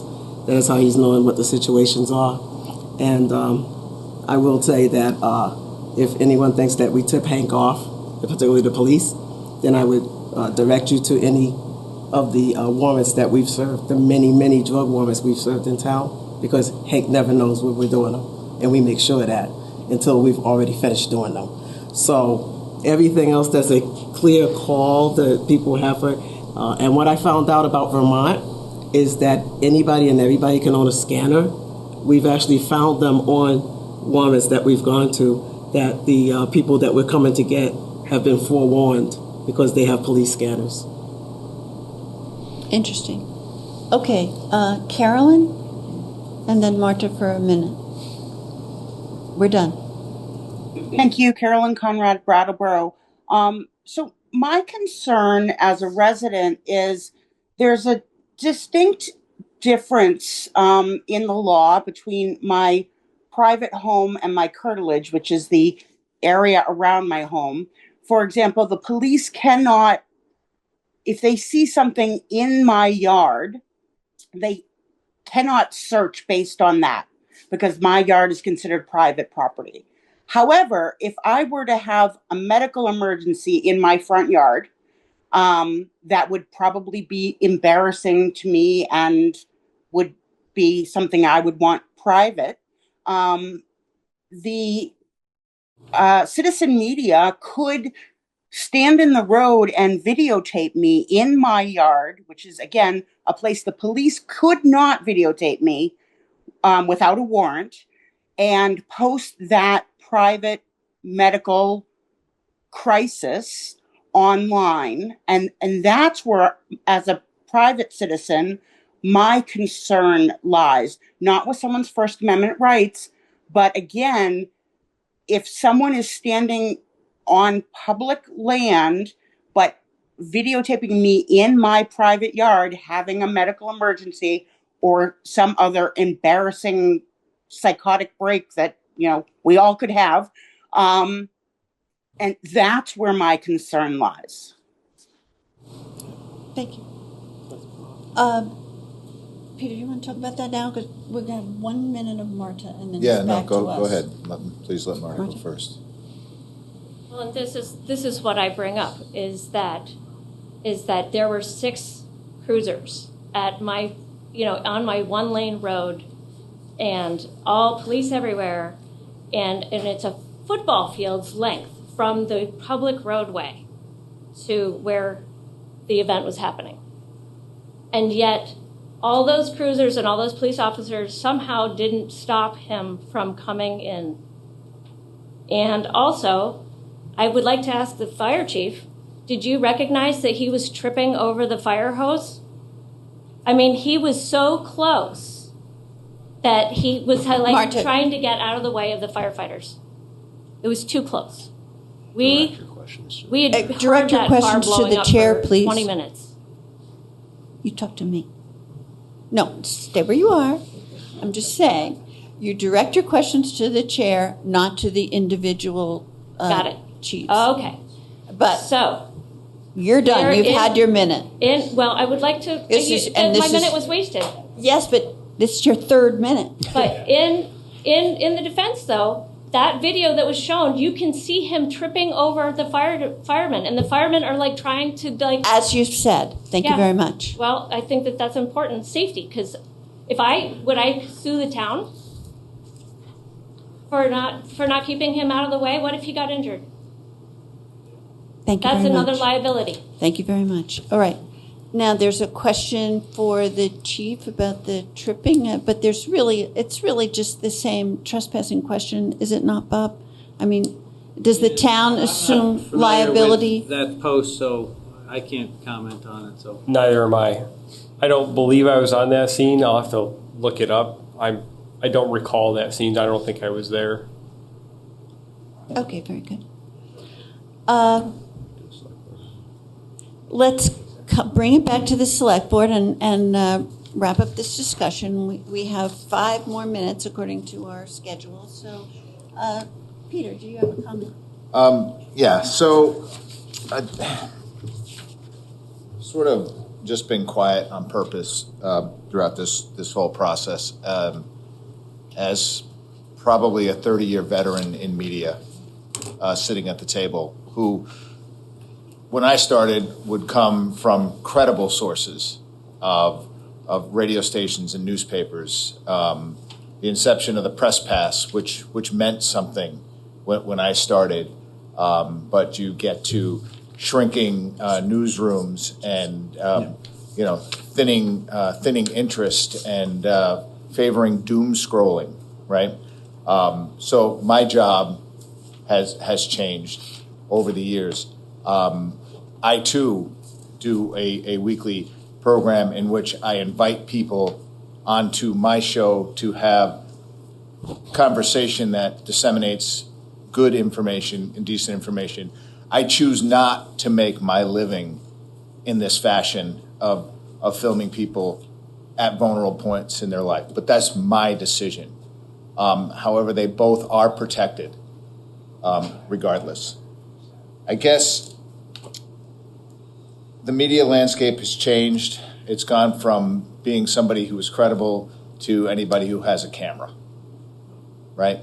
There are a lot of citizen journalists out there now, activist citizen journalists, and I can tell you, again, coming from 30 years of doing this and finding myself having to defend it more so in the current state we are in a nation with the things that we are witnessing unfolding, every single day. I went from not liking people with cell phones and smartphones to appreciating those people in this current time and space, right? And given the context of this conversation, it's not an easy thing for me to say, but I know I don't want to say firsthand, but I've had a lot of friends who have served on the police department on the state level telling me what a scene is like and talking about heart rates going up when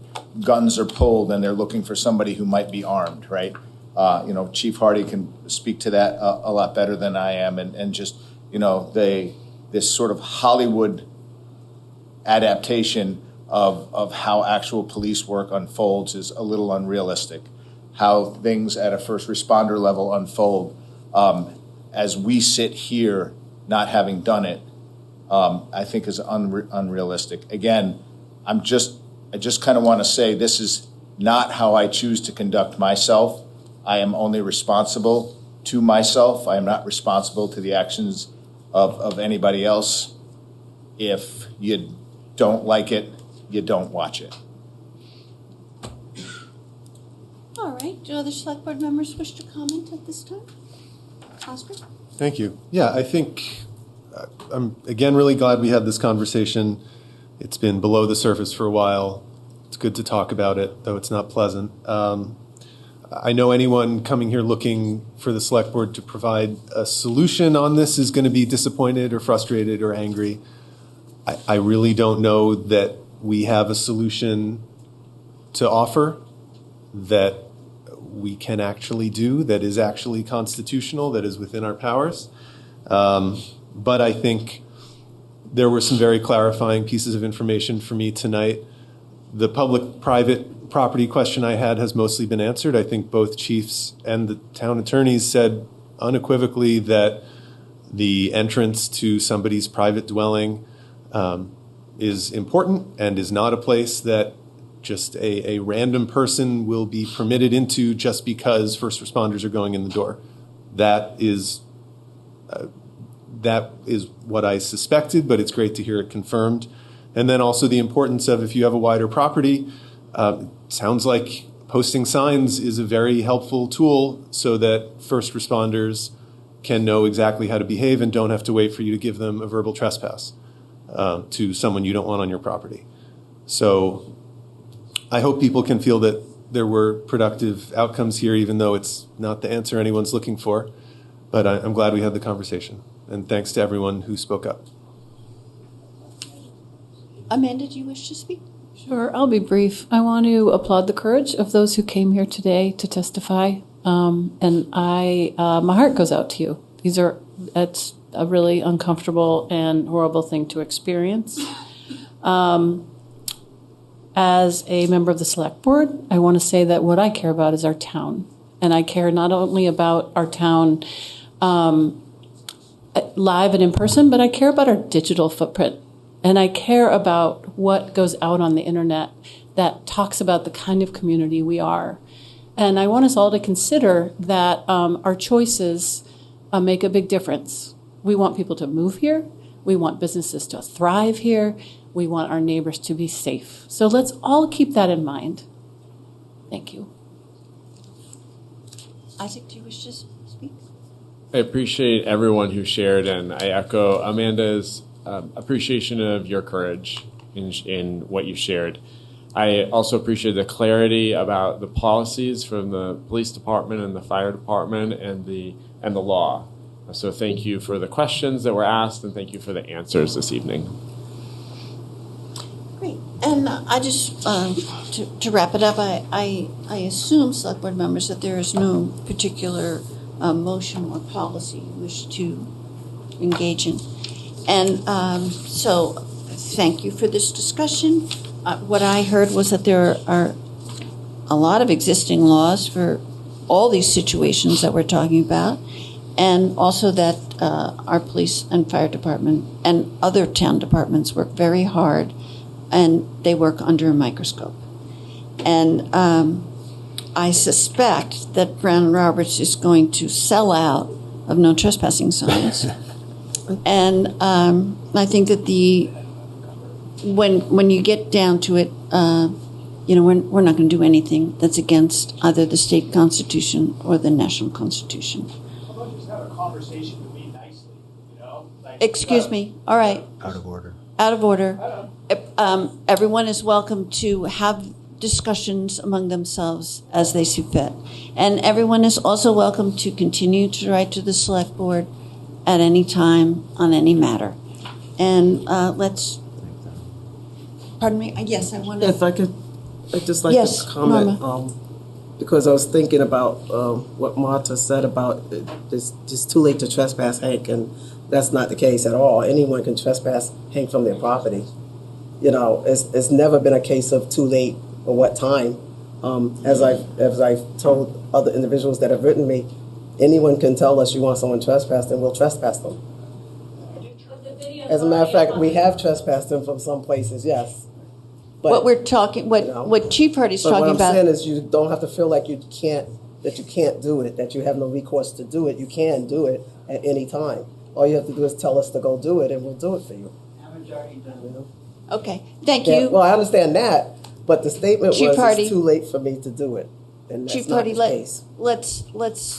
let me thank you for your testimony, and Chief Simons as well, and thank you all for coming, and we will move on to our next item. Green Mountain Power. Item B, Green Mountain Power. We have representatives from Green Mountain Power joining us. Great. And let me. Board is looking for water. Why don't you go get pictures of water?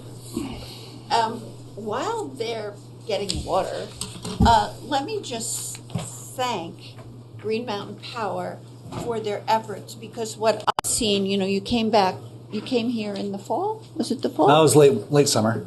Okay. And, talked about this project, and I don't think the general public really understands or appreciates how great it is that you're doing this underground work, and it's costly, and it benefits the public, and it protects us from storms, and it's a really great thing.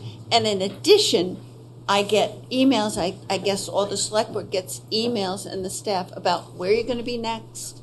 You're very diligent about that reporting, and I just want to thank you. And now you can begin. Well, thank you. It's always nice to be thanked. Tim Jones from Green Mountain Power. Also with me is Don Mills from Green Mountain Power, program manager for the corporate entity. Don is part of our team, our rebuild team down here, but he's also the operations supervisor for the Brattleboro district, so known very well to the town. So first of all, we wanted to say thank you to the town for your partnership last year on our Ames Hill Road project, also Department of Public Works as well. And also thank you for having us back tonight. And thank you to Dan for making some time to meet with Don ahead of time to look at some additional project scope. So again, just, couldn't have done the project without the town's partnership. Green Mountain Power is very happy with the way things came off on Ames Hill Road.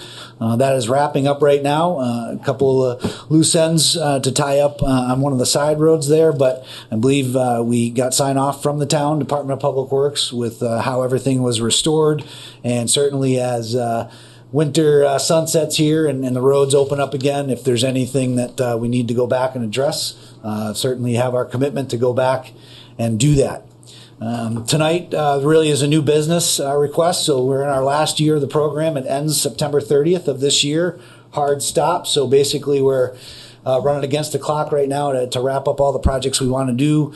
We shared 3 projects that we want to do in Brattleboro this year: Stockwell Drive, Stark Road, and also section of Marlboro Road, but it's also Hamilton Road is really sort of the centerpiece of that program. So mostly some overhead We'll need some 1111 permits for that as well, but certainly the Hamilton Road project is sort of mimics what we did on Ames Hill Road. It's an undergrounding project that will help us sort of really get rid of some really challenging cross-country right-of-way, but also allow us to operate that line a little bit differently along Route 9. So Dan has the information as well. So I think sort of the script last year was to meet with the board, and knowing that we'll have to work out the specifics directly with Dan on the specific projects and the agreement that we need to put in place to restore your roads. So again, really just thank you so much for partnering with us, and we look forward to another successful construction season. So we have the select board has a paper to sign in our package. You know, I that's the model agreement that we came up with last year working with Dan's team. So basically I was just really sharing that as an exhibit of, that's where we'll start with Dan, and we'll work out any other specifics, but it's essentially a carbon copy of what we agreed to on the Ames Hill Road project last year. So there's no action for us to take tonight. Correct. Other than thanking Other you, than which I've already done. Which you've done. And just sort of, I guess, passing us on to Dan's team to finish dotting the I's. And this is Dan we're talking about is Dan Tyler, Tyler, Director yes, of Public Works. Director of Public Works. Are there members of the Select Board who have comments or questions for Green Mountain Power? I certainly do. We have a lot of property that was right on the project on Ames Hill Road. You might remember me. Yes. I want to thank you for connecting us. Kevin Gregan was a great asset, local community member. You brought him back into the team. He did a lot of front-facing work with community members, and he did it expertly, and he was amazing. And just for the sake of our local contractors, I'd love it if you shouted them out. So we had our linemen just there today, and they were who was the main lineman? You can probably talk to that. That's Don's team. So out in the field. So Jared Bristol. And Grayton is the name of the company. Oh, Groton Line Work. Groton Line Workers. They were awesome. Yep. The flaggers were great. They became like our best friends. Adams, they love my dog. Adams Excavating was the contractor Adams, that put the roads together. So not only did the roads get back together, but the road is wider. There's a lot of material on that road. That road is going to endure any future weather incidents or whatever really well. And it was a hot, dusty, dry year. We had plumes of dust. And thank you to Dan Tyler when I said, help. Can we have some water? But Kevin also, really, he's like, I'm going to get the guys there. I'm going to get some water. And I think you guys were doing that all summer long on all your sites. So the sensitivity that you provided for the landowners and the kindness that it was delivered and the attentiveness was awesome. So thank you. Much appreciated. All right. Anyone else? Then my original thank you still applies. And I thank you for coming this evening. Thank you so much. You supply the power, and apparently Amanda will supply you with glasses of water. All right. So thank you. Well, that's water for the road. Wait. Excuse me. There's a person online who has a comment. Neil?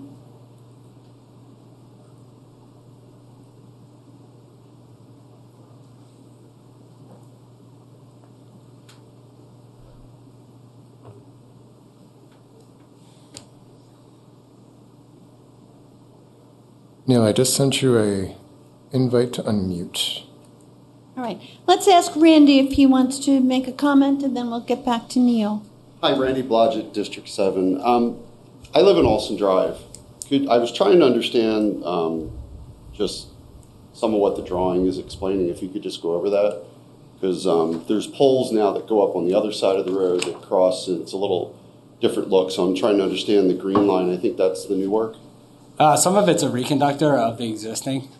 So I think when it comes up through Olson there or along Route 9, it cuts behind the ledges now.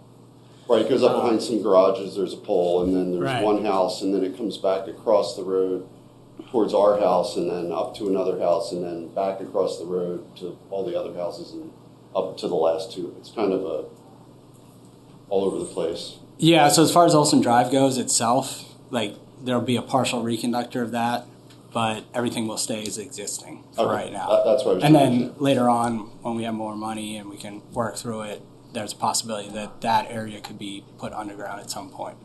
Okay, thank you. Yeah. But just for reference, if you're looking at one of our maps, green usually depicts something that's staying as is. Blue is sort of the signifier for new work. Either solid overhead or dash line would signify something that we proposed underground. Okay, we just had the line down so many times the last 2 years.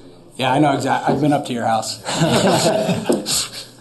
And so if the public has specific questions, they can get in touch with who? Me personally? And your... Tim Jones. Yes, but your email? It's just simply tim.jones@greenmountainpower.com, all spelled out. That's a great name, How Tim. about a cell phone? Okay. 802-353-0243. Wonderful, and thank you very much. Thank you. You're welcome. Thank you. And thank you to Dan. All right. Yes? No, Neil just unmuted. Neil, Seth said he couldn't get a hold of him. Okay. So, Right, hello. Tim, let's just stand by and see if Tim has a question. Neil has a question. Neil? No, basically, Liz, can you hear me okay now? I can. Basically, I want to kind of repeat as to what Amanda was saying in terms of these fellows have been fantastic out on, I live on Ames Hill as well. The road that got widened out to almost a 4-lane highway coming down from Marlboro. So for those students who are late to school, stand back. They're planning to come there very quickly. And I mentioned this to the board once before, and the police department did come out and do some patrolling for us. So I thank you for that.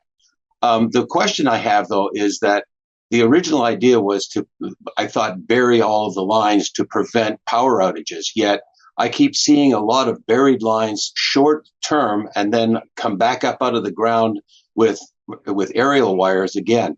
How does that system work in terms of reduction of power outages? Sure, it's a great question, and thank you for your appreciation for our work out there. The goal when we underground is, getting into that 90th percentile of most of the project is underground.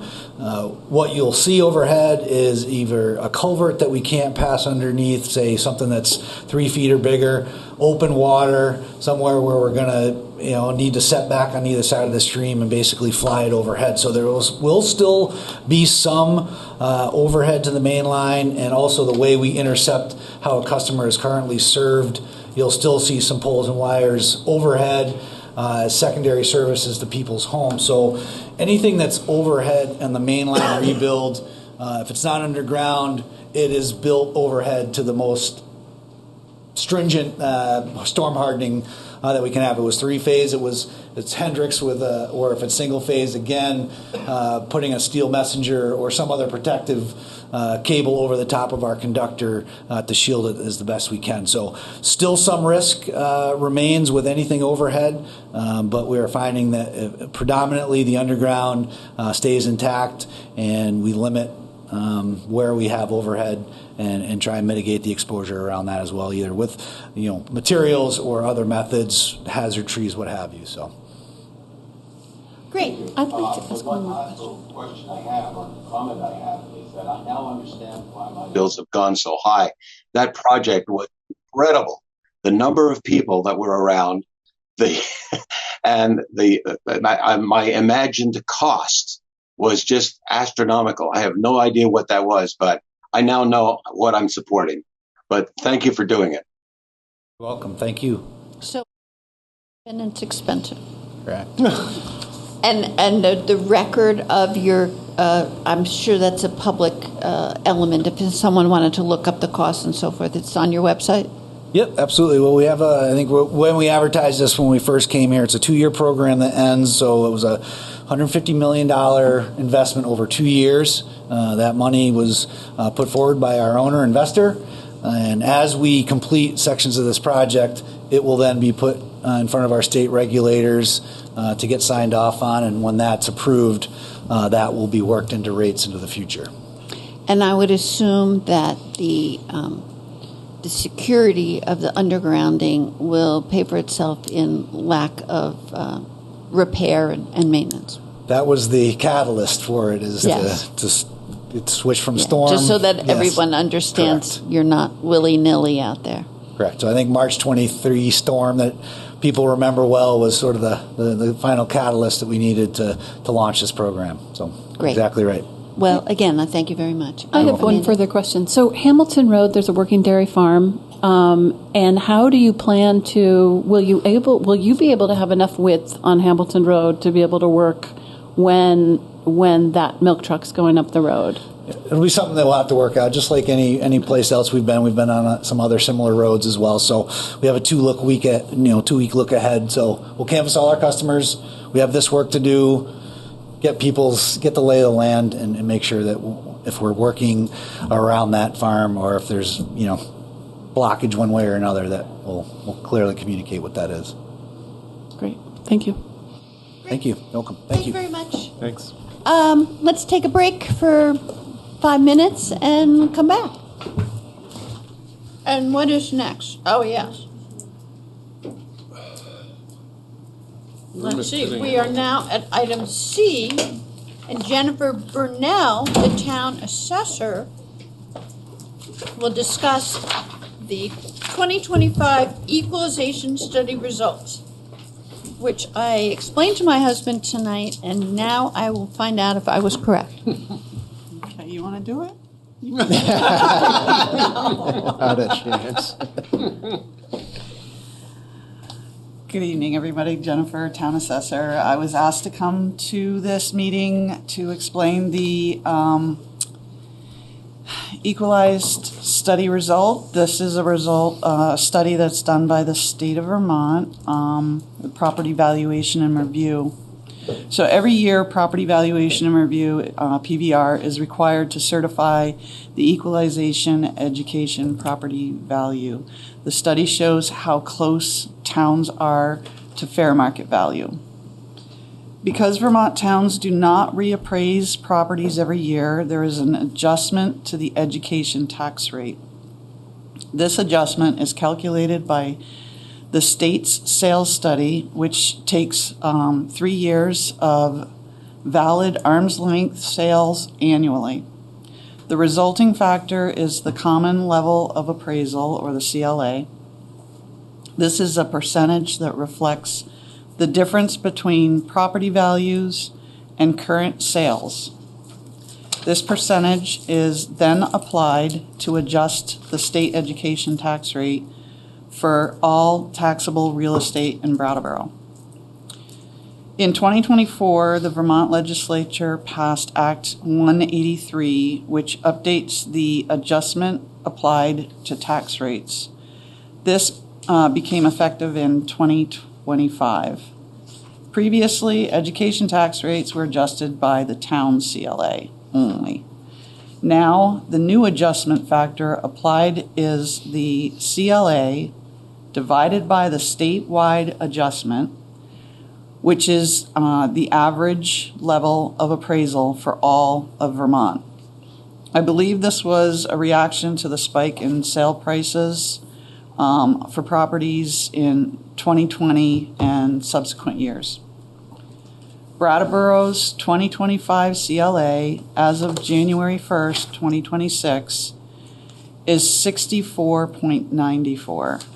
However, the state adjustment is 70.33. So you take the 64.94, divide that by the 70.33, and you now have a state adjustment of 92.34. This number is now applied to the state education tax rate. The study goes through various levels of review by not only just the district advisors who work for PV&R, but also the assessors for each town. They work with the state in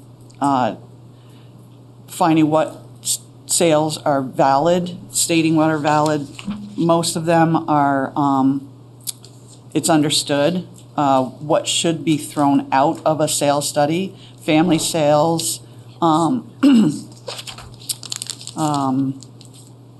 sometimes an estate sale, but not always. So there are certain sales that just get thrown out,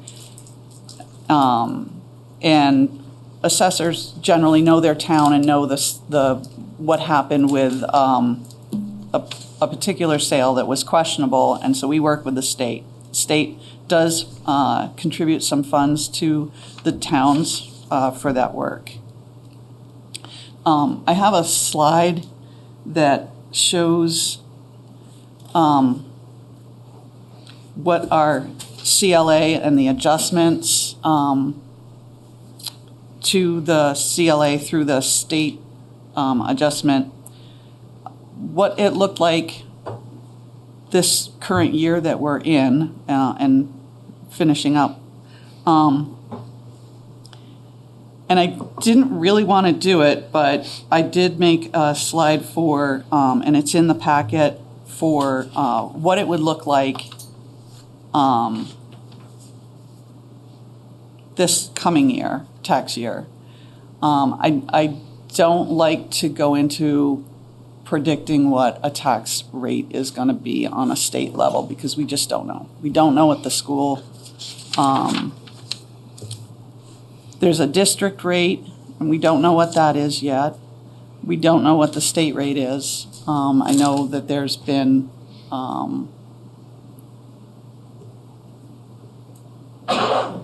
it's been published by the commissioner, the potential of a very large increase, and then conversations about holding that down in various ways.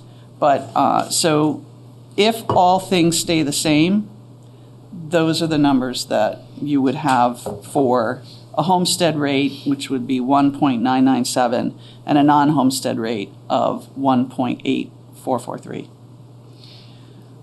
There are other reasons. There's other reasons for doing the sales study. It's for determining the education tax rates and liability, apportioning county taxes, determine whether a municipality must undergo a reappraisal, equalized education property tax rates, equalize the use values for land enrolled in current use, and equalize the fair market value found in an appeal beyond the listers and assessor level. It's sort of a quick summary of what Elizabeth explained to her husband this evening. So I can try to answer some questions if you have any, but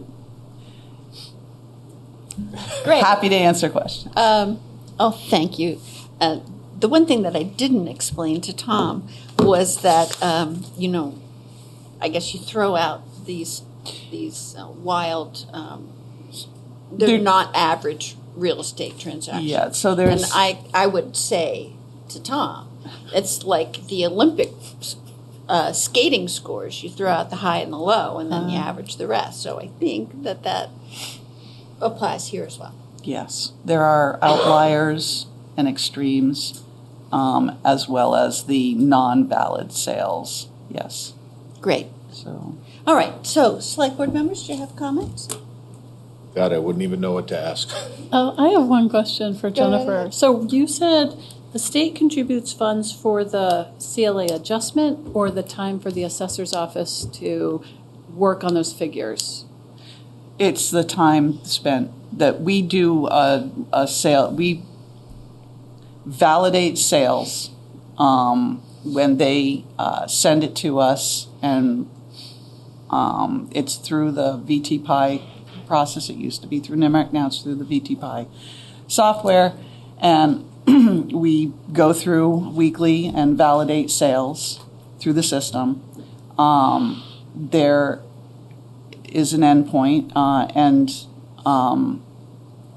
occasionally we'll have some questions from our district advisor who needs to wrap up that study. The contribution that they make is that $1 per parcel for the assessors to do the work. So there's the reappraisal fund that you might be familiar with. So they contribute $8.50 per parcel for reappraisal and upgrading the grand list, and then $1 per parcel for the work that we do for the sales study, because it's the education tax rate. So they should do that for a few other things. But did I answer your question, Uncle? It does. Just for curiosity, how long has it only been $1 per parcel? Is that an upgrade, or is that just a steady thing that has just been? For as long as I've been doing this, and a little bit before. And it's in it's part of the conversation that's happening at the legislative level right now, is that per parcel contribution. So maybe to increase that per parcel contribution to update it to modern standards. Yeah. Got it. Yep. Super. Oscar? Anyone? Anyone in the public wish to? Yes, Randy. Just a quick question. So the CLA, now when we're reassessing, does that all get re-looked at once those results come in? So it's a work in progress? Yeah, so there's a reappraisal CLA that we that will come out. The reappraisal will hopefully bring us to 100% of fair market value. That's the point of having a reappraisal, and one of the reasons why we are now mandated to do a reappraisal every 6 years. But lacking annual reappraisals, there is this adjustment to equalize your fair share for the contribution to the education fund. Great. Yes, Dina. Dina. Yeah. Sorry, didn't know that was going to happen. I'll just hold it. Dina Chadwick, District 9. I just have a question. Looks like the homestead rate is higher than the non-homestead rate. Is that correct? That is correct. Okay. Just wanted that clarified. Jennifer, do you want to explain what that means? That differential? It's different with every town. Most towns have it. I believe most towns have the homestead rate higher. I'm not sure why. Good to know. I believe it has to do with school spending. Doesn't have to do with like primary residence versus secondary residence? Oh, that's exactly what the rates are. The difference between the rates, yes. There's the homestead rate is a rate that's applied to someone who files their homestead in the town. You can have a residential property but owned by someone who doesn't claim a residence within the town. That would be taxed at the non-resident tax rate. Why they are the way they are, one's higher than the other, I believe it has to do with school spending. But I'm not sure. The town doesn't decide on... No. The education tax rate is set by the governor. Yeah. And that is the same rate throughout the state, and then every town has it adjusted by the CLA. Okay.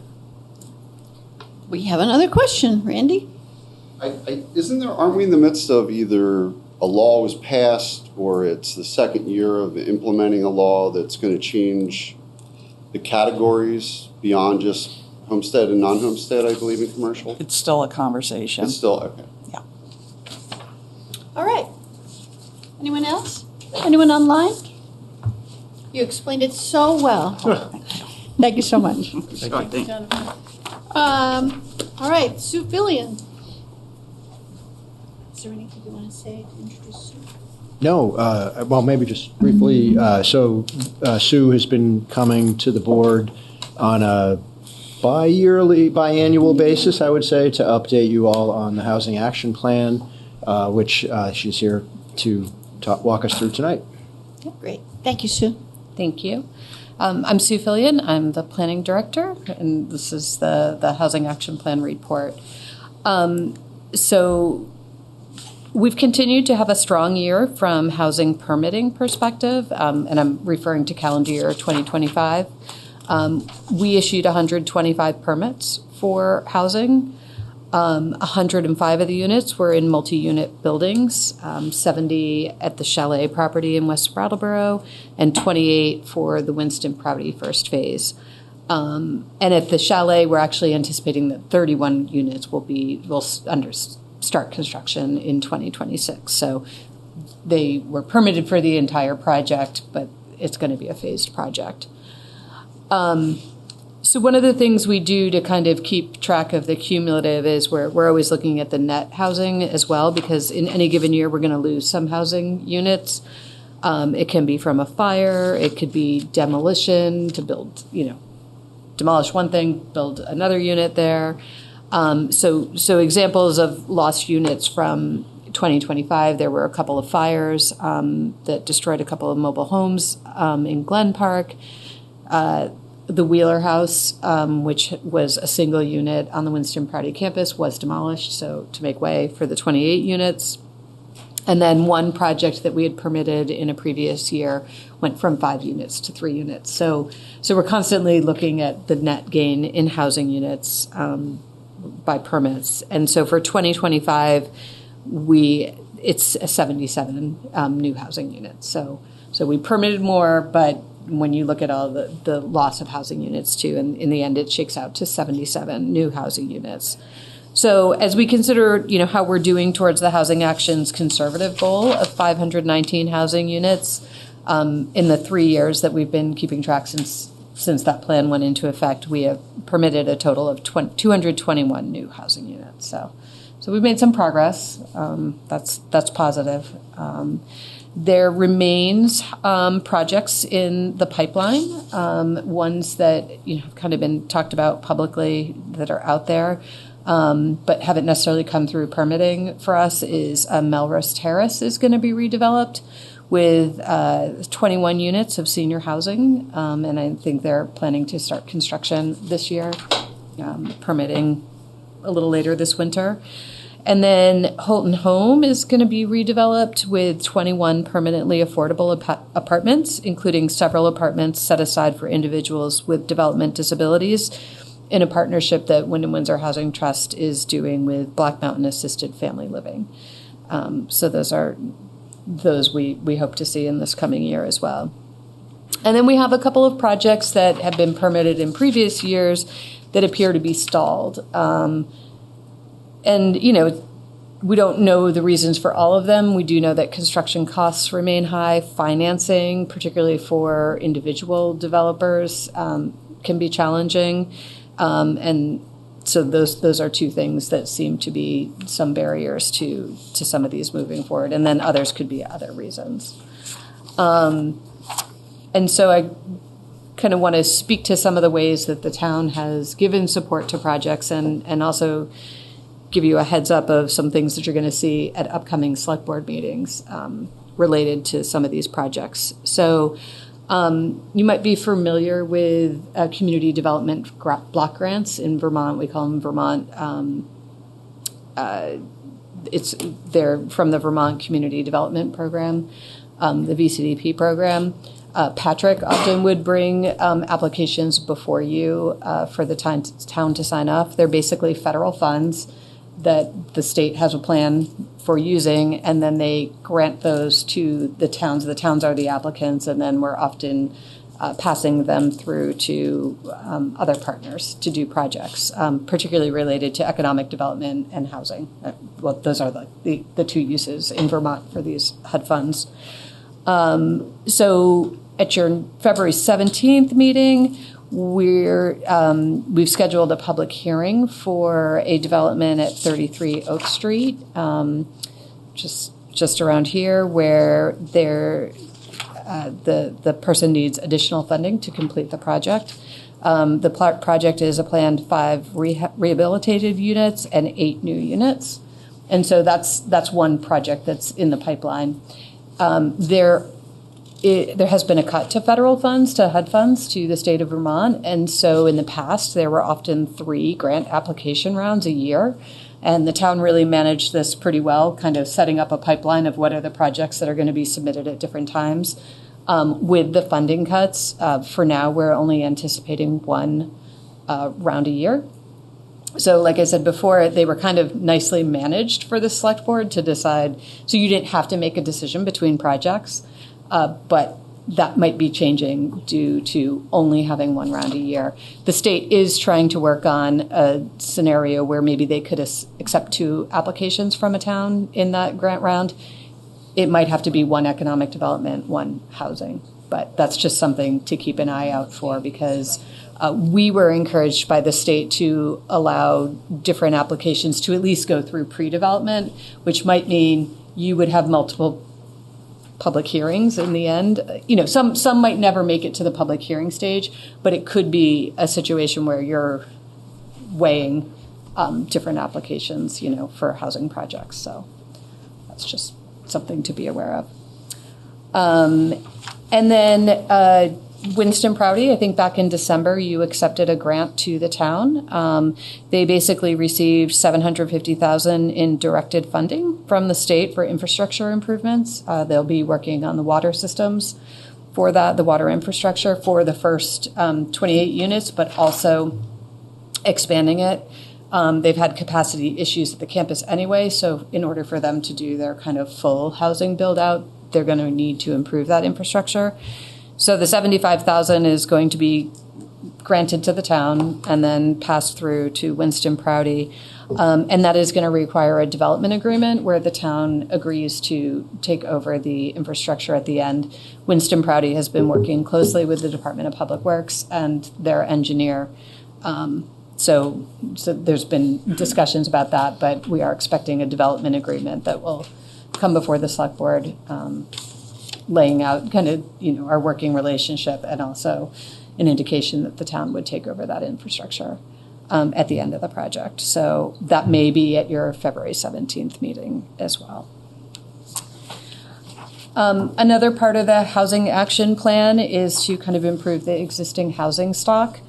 And we're constantly letting, you know, homeowners and other people that own property know about the programs that are out there, particularly the Vermont Housing Improvement Program, which has created and rehabbed a lot of rental housing units in properties. One of the areas that we're kind of focusing on, particularly the sustainability coordinator, is a focus on helping low-income households explore portable solar. It's also known as plug-and-play solar. And this is an opportunity that we had. BDCC received a substantial grant from the Municipal Investment Fund to establish pipelines of projects using clean energy. And so our focus is to look at this portable solar, which is basically an appliance that can be plugged in and help people reduce their energy costs. And so we're also looking at that for some of our accessory structures here at the town as a way to, just make it more accessible and to help reduce costs. So over the next 3 months, this is a pretty short-term project that we're being funded to do this work. And so we're working with SEVCA, Brattleboro Savings and Loan, and Bright Saver, which is a national nonprofit. There is work at the state level to ease the regulatory pathway for these projects, but we're trying to build that pipeline. And Bright Saver is really interested in doing a demonstration pilot project once it's approved by the legislators, or if it gets approved by the legislators, which looks like it will.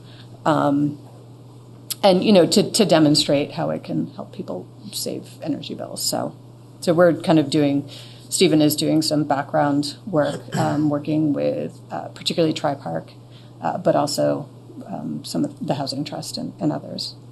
in the bank. And then I wanted to just change gears a little bit and touch on a new program that I think you'll be hearing more about in the next couple of years, maybe even sooner. That's the CHIP, the Community Housing Infrastructure Program. This was passed by the legislature in 2025, and it's quickly ramping up. It is a project-specific tax increment program, so it's a financing tool where you basically subsidize redevelopment by capturing future increases in property tax revenue resulting from the new project. So in Vermont, if you've ever heard of tax increment financing, TIF districts, this is a project-specific kind of TIF district where it's not a district, it's a site, it's a project. But it does the same thing. Basically, the way it works is you kind of freeze the tax value of the property, and then as say it's a 20-year payback period, you're basically taking the increase of it and paying down the debt of building the infrastructure for the project. So, and infrastructure here is used broadly. It can be water and sewer infrastructure. It can be parking. It can be sidewalks, other public improvements. And it's designed specifically to create housing and grow the grand list without raising taxes. So I'm still learning more about it. The guidelines have been released, and for any project that's maybe interested in pursuing the CHIP, they've got a pre-application form. It's, I think that there is interest from some developers. It's a way to kind of bridge the gap of construction costs and, again, grow the grand list. But I think it's going to be complex. It's going to be, involve finance professionals, legal professionals. So I just want to put that on your radar. You might see that there's some training that's out there at this time that's kind of going around from VLCT and other organizations. And with that, that's kind of what I had prepared for you. I do have two particular town properties that we could talk about, or we could save that when we come back with vacant lands inventory with some recommendations. So however you want to do that. Thank you so much, Sue. I think we should save the town-owned property for another evening because we all want to get our heads around that. Mm-hmm. But I will thank you. And I also want to mention that we are known across the state for our inclusive zoning and what you've done for the planning and development regulations to encourage housing. And I think we can all see that that and the housing plan is all coming to fruition, and I appreciate that. Thank you. But there were two things that I wanted specifically to discuss. One is Holton Home. Mm-hmm. I thought Holton Home had some sort of a restrictive covenant on it that would not allow this. Last I heard it was traveling nurses. What happened? Yeah, I think I don't know exactly why there was. I don't really recall what the restrictive covenants was. I do recall hearing about one, and I think that's when, at that point, M&S was working on the traveling nurses, and I think there was, Wyndham and Windsor Housing Trust had kind of like the first. If I recall correctly, they had some first option for development or whatever it was coming to them. I'm not exactly sure. I know has that gone through the land use review process? Not yet. I think that if I recall correctly, when they went to the traveling nurses, that did. And so this new plan is basically, I think that, I can't speak to why the traveling nurses didn't work out because I don't know exactly why, but clarity. Okay. But anyway, it's the next iteration of the Holton Home. Okay. And then I have one more question before I let my... So I was just going to offer, Go ahead. I think the covenant had to do with healthcare and care. And I think that's what it is. And with the current... So this is a through line. This, with yeah. care. So this follows with the assistance of designating so many houses for individuals with developmental delays. It holds that in Great. place. Thank you, Peter. All right. And then my last question is about CHIP. Does this mean that the tax benefit the municipality would get from addition to the grand list that would normally accrue to new housing would now instead go to paying back the interest on this state program? It would, I'm not sure what you mean about paying back the interest on the state program. What it would do is it would keep the tax value of the property at, say in 2025 a project comes before you as the select board, because you will, ultimately get to make a decision if the town would want to support a project using this CHIP financing. It would kind of freeze the property value at the 2025 level. And then, say it was an agreement for 20 years, basically that increment would be used to pay down the costs of the infrastructure. And pay down to whom? To the developer. So what this is a program that lends money for interest for infrastructure. Yep. But what we really have is the municipality not getting the benefit in in taxes. We might get the money added to the ground list, but effectively it's like a payment in lieu of taxes like we had like with the Brooks House, and limiting the taxes that this new building pays. It limits the taxes for sure, for that period of time. But what it could do is make the project happen so that we would benefit from the full value, from its full value at some point in the future. Yeah, so for example, we had a payment in lieu of taxes for the Brooks House for 10 years, right? I think it was tax stabilization, yeah. Okay, so we had that for 10 years.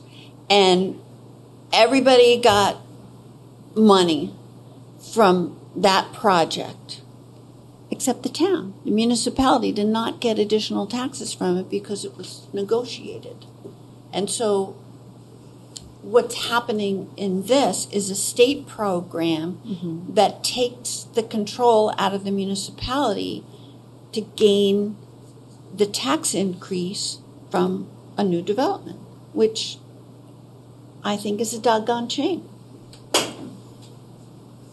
I think I'm not prepared to respond to that tonight. Well, I think it's what we're going to need to delve into as something. But I question the soundness of this policy because it doesn't allow the municipality to benefit from the new development.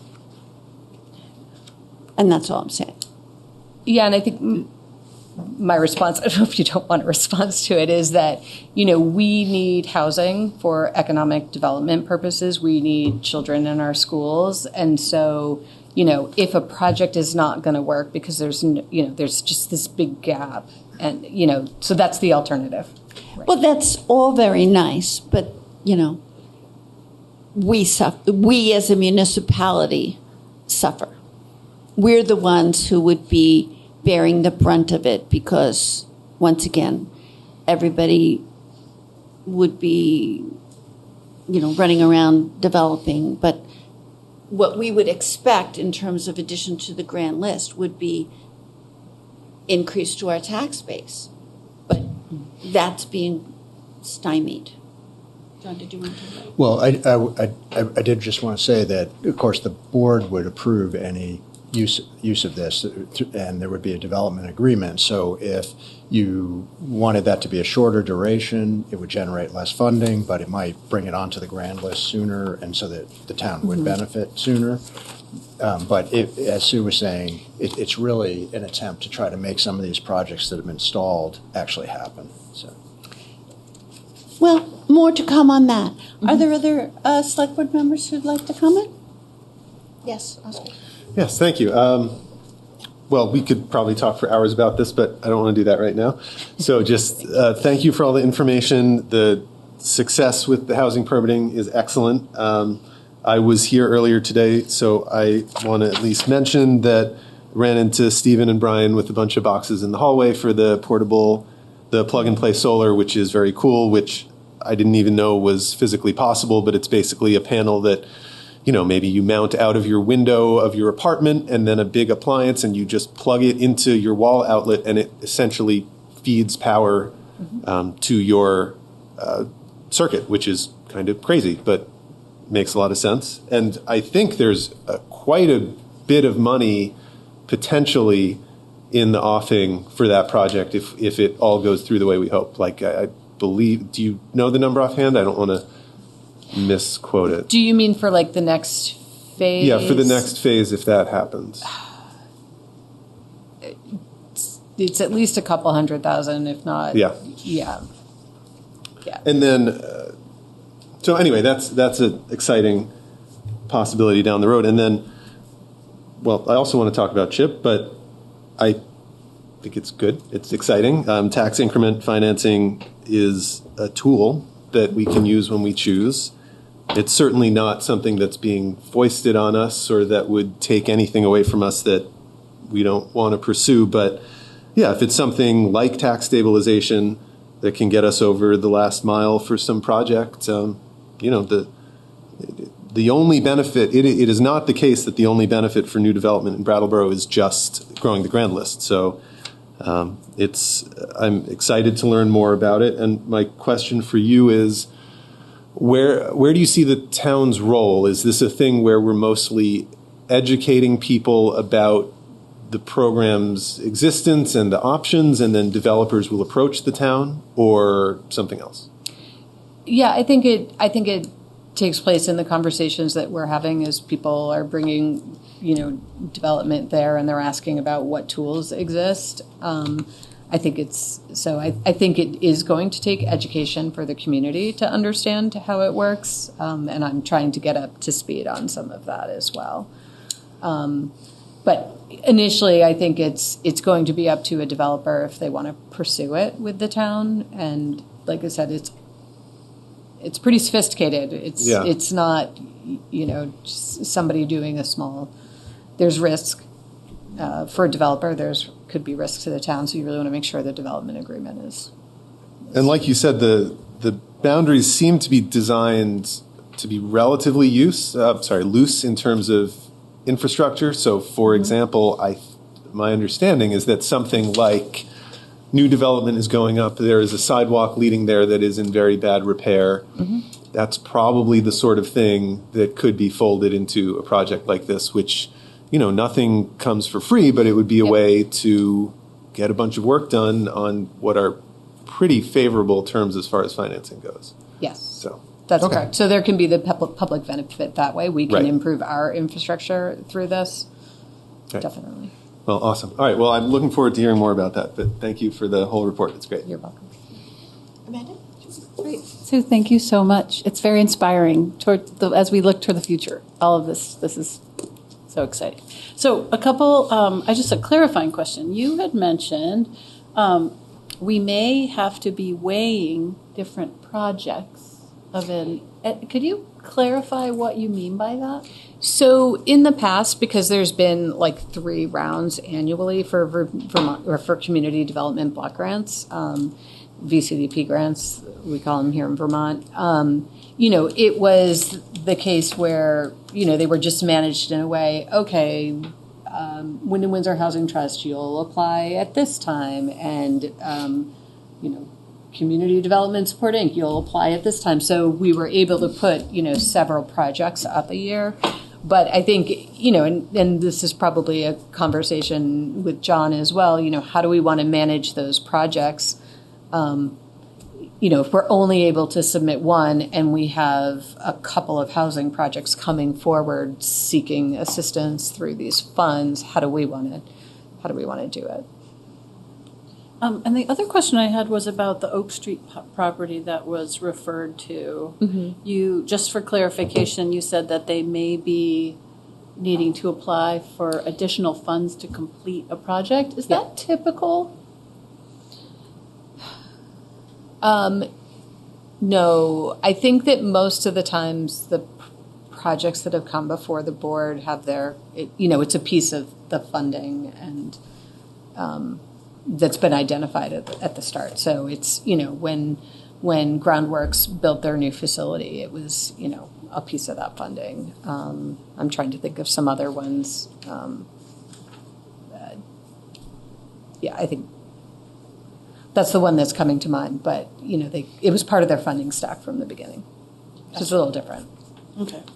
Another question. You mentioned the CHIP program, and you mentioned about auxiliary costs and needs, attorney's fees, design, etc. Mm-hmm. Who takes on that cost, or is that folded into the whole grant? It will be the developer that takes on those costs. I mean, I think there's a substantial amount of upfront costs. I think it can get rolled into the eligible costs. I know soft costs can, but if the town is incurring bills, we might not want to wait, until that point. So, one more thing, the whole plug and play solar, which is super cool. Like, could we maybe warn that to learn more about it for a future board meeting to get a presentation on it? Because it sounds like it's really happening now.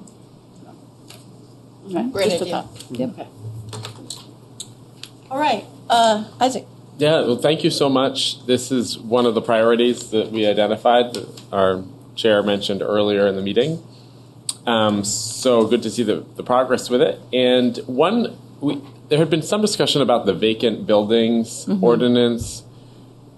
Where are we with that and enforcement of it? Yeah. So it kind of got wrapped up in us trying to roll out OpenGov, and so it's been a little delayed. We are committed to having it out this March. It's just doing it at the same time as OpenGov, which is new to us. So we're sending out letters to property owners, letting them know. In the meantime, we've had a lot of conversations and we've had calls from property owners, and we've seen some. There's a property on High Street that was vacant for several years, and that actually got sold and is being rehabbed. So, as a stick, I think it's already kind of worked. But yeah, this March, because the March 15th is the deadline. That's progress. Was that? Yes, thank you. Comments, Peter? So just 125 permits and 105 multiple dwellings. So that's 105 separate. That doesn't include the amount of possible units within the dwelling, does it? No, that's 105 apartment units. All right, and actually out of 2 projects. So. Oh, really? Okay. And how does all of that compare to previous years as far as growth? Yeah, so I would say for the last, I don't have it in front of me, but it'll be in the annual report, I think. We've been seeing more multi-unit dwellings being created. That's high. I mean, it is the best permitting. 2024 was our best permitting numbers since the 80s. 2025 was even better than 2024. So we are seeing our best numbers in 30 years. Well, I mean, it's interesting. I was just reading sort of a study on Vermont's declining population, and but these numbers, to me, are showing sort of an offsetting sort of. Our household size is declining as well, so I think that's hence the need for more units. Right. All right. Thank you, and thank you for the presentation. Are we all through? All right, how about the public? Randy? Gemma? Hey, first, congratulations, Randy Blodgett, District 7, but on growing that. Are we on plan for a total housing mix of all types? Or where are we at with that? And Yeah. then I had a question on the plug and play. Yeah. So in terms of the housing mix, we're seeing both. We're seeing all types of housing, but definitely strongest in the multi-unit area. In terms of income levels, we're seeing a fair amount of market rate in kind of smaller incremental developers, and then we're seeing some of the affordable and subsidized housing as well. As in permitting, we, under fair housing rules, we can't stipulate or, approve or deny something based on who, what incomes it's serving. So we haven't kept great data on that, but it's something that we could track. I mean, one of the nice things about the CHIP program is that it's, a lot of the state grant programs are for affordable housing. There is some for the missing middle incomes, or the middle income housing, which is up to 120% AMI. But CHIP can be used for all sorts of incomes. It's just the amount that can be retained drops, depending on the income category.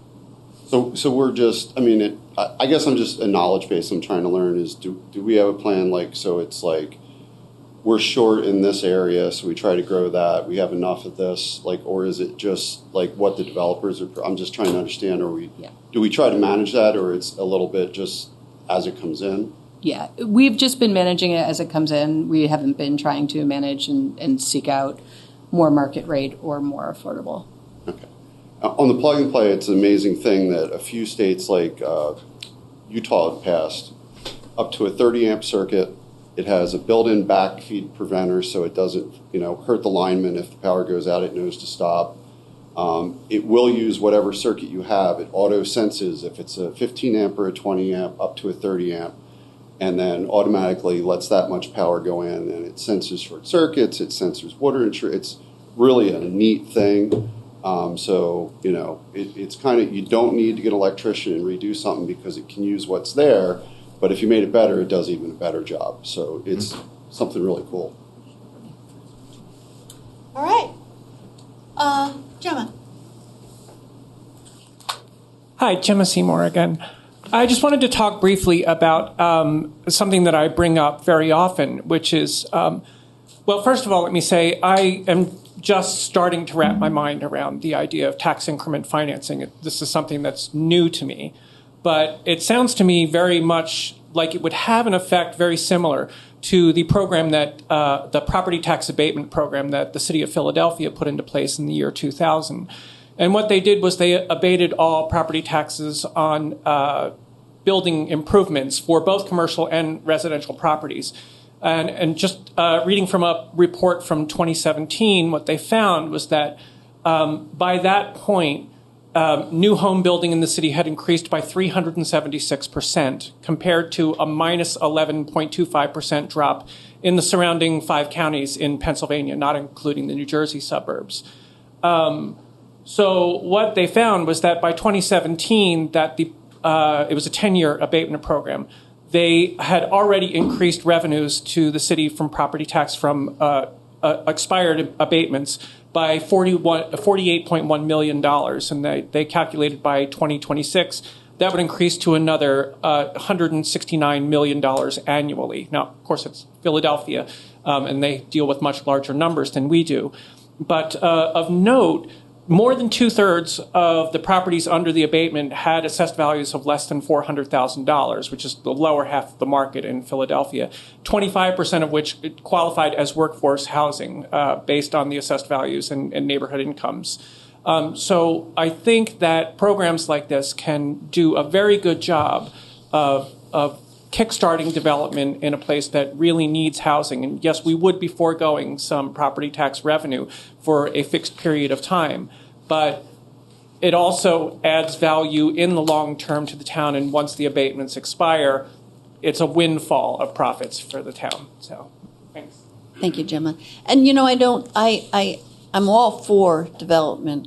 I'm just a doubting Thomas and want to make sure that our municipality is protected. Absolutely. Anyone else? Oscar. Gemma, I just wanted to ask Gemma, can you send me that? I'm sure Gemma? I'm sure she can when she's finished discussing. Okay. Is there anyone online? Oh, I'm sorry. Yeah, Anyone have? Oscar was asking. Oscar wants that article. Yeah, could you send that to me? Why don't you send it to all of us? That would be nice. Yeah. Anyone else have any comments for Sue? No. I won't ask her to step away because she's our next speaker too. Thank you very much, Sue. Thank you. Now you're discussing the cultural resource plan. I am. It's called, and I have a couple slides to share with you, just to go through, which were also in your packet. But I wanted to present to you the collaborative cultural plan for southeastern Vermont. You may have seen it. It's got a beautiful design that Seth helped us with, so that's really great. But and I'm using slides that were from our community launch meeting, so that's why it was the consultant that put them together. So this plan was a collaborative plan sponsored by the towns of Brattleboro, Rockingham, and Wilmington, and we had assistance from the Wyndham Regional Commission. Brattleboro was the lead applicant, and we applied for and received a $45,000 municipal planning grant in 2024. That $45,000 was matched by $5,000 that each town paid a third of. And so, the idea, we started having these conversations. People were coming to us and, suggesting that we worked on a cultural plan. And so why did I think that this was useful for the town of Brattleboro and to work regionally with our partners? And it was partly because arts and culture are a critical part of the fabric of Brattleboro. And we're lucky to have a diverse and talented cultural community in our town. Since I started working with the town in 2009, there's been lots of efforts around cultural planning and creative economy planning. But we never had one. We had projects, but not really a plan like this. And so at its inception, our goals for the plan were to recognize and activate the creative sector's central role in creative capacity in community and economic development, to increase and organize collaborative capacity among creative sector players, businesses, organizations, and individuals, and to kind of foster relationships between them, to strengthen, leverage, and coordinate energies and resources to address community needs, and to serve as a resource for communities in the development and updating of town plans, which Brattleboro is in the process of doing. And you'll hear about that more at an upcoming meeting too. We all know that Vermont's an attractive place to live and work. We have a particular brand and a quality of life here, and the nature of our creative sector aligns with that brand. And when I was recently doing stakeholder engagement for the town plan, I consistently heard that people were attracted to Brattleboro with the arts and the cultural experiences that they can have here. So this is town residents saying that this is one of the things they appreciate most about Brattleboro. Peter, you referred to Vermont's declining population. So just this past week, it was reported that Vermont has posted its largest decline by percentage in the country, losing more than 1,800 residences. And this is both due to an aging population and migration. And so as we think about ways to attract people and investment to Brattleboro and to Southeast Vermont, we need to look at our strengths. And as I just kind of mentioned, the creative sector and the arts and cultural experiences and the people who do them are one of our assets. During the project, we confirmed that the creative sector is one of Vermont's largest economic drivers, and we learned that the Wyndham region ranks very high in national creative economy metrics. Across the region, there are nearly 100 nonprofit arts and cultural organizations in all forms of the arts, arts education, providing community access, and around history and heritage. And the majority of these organizations are here in Brattleboro.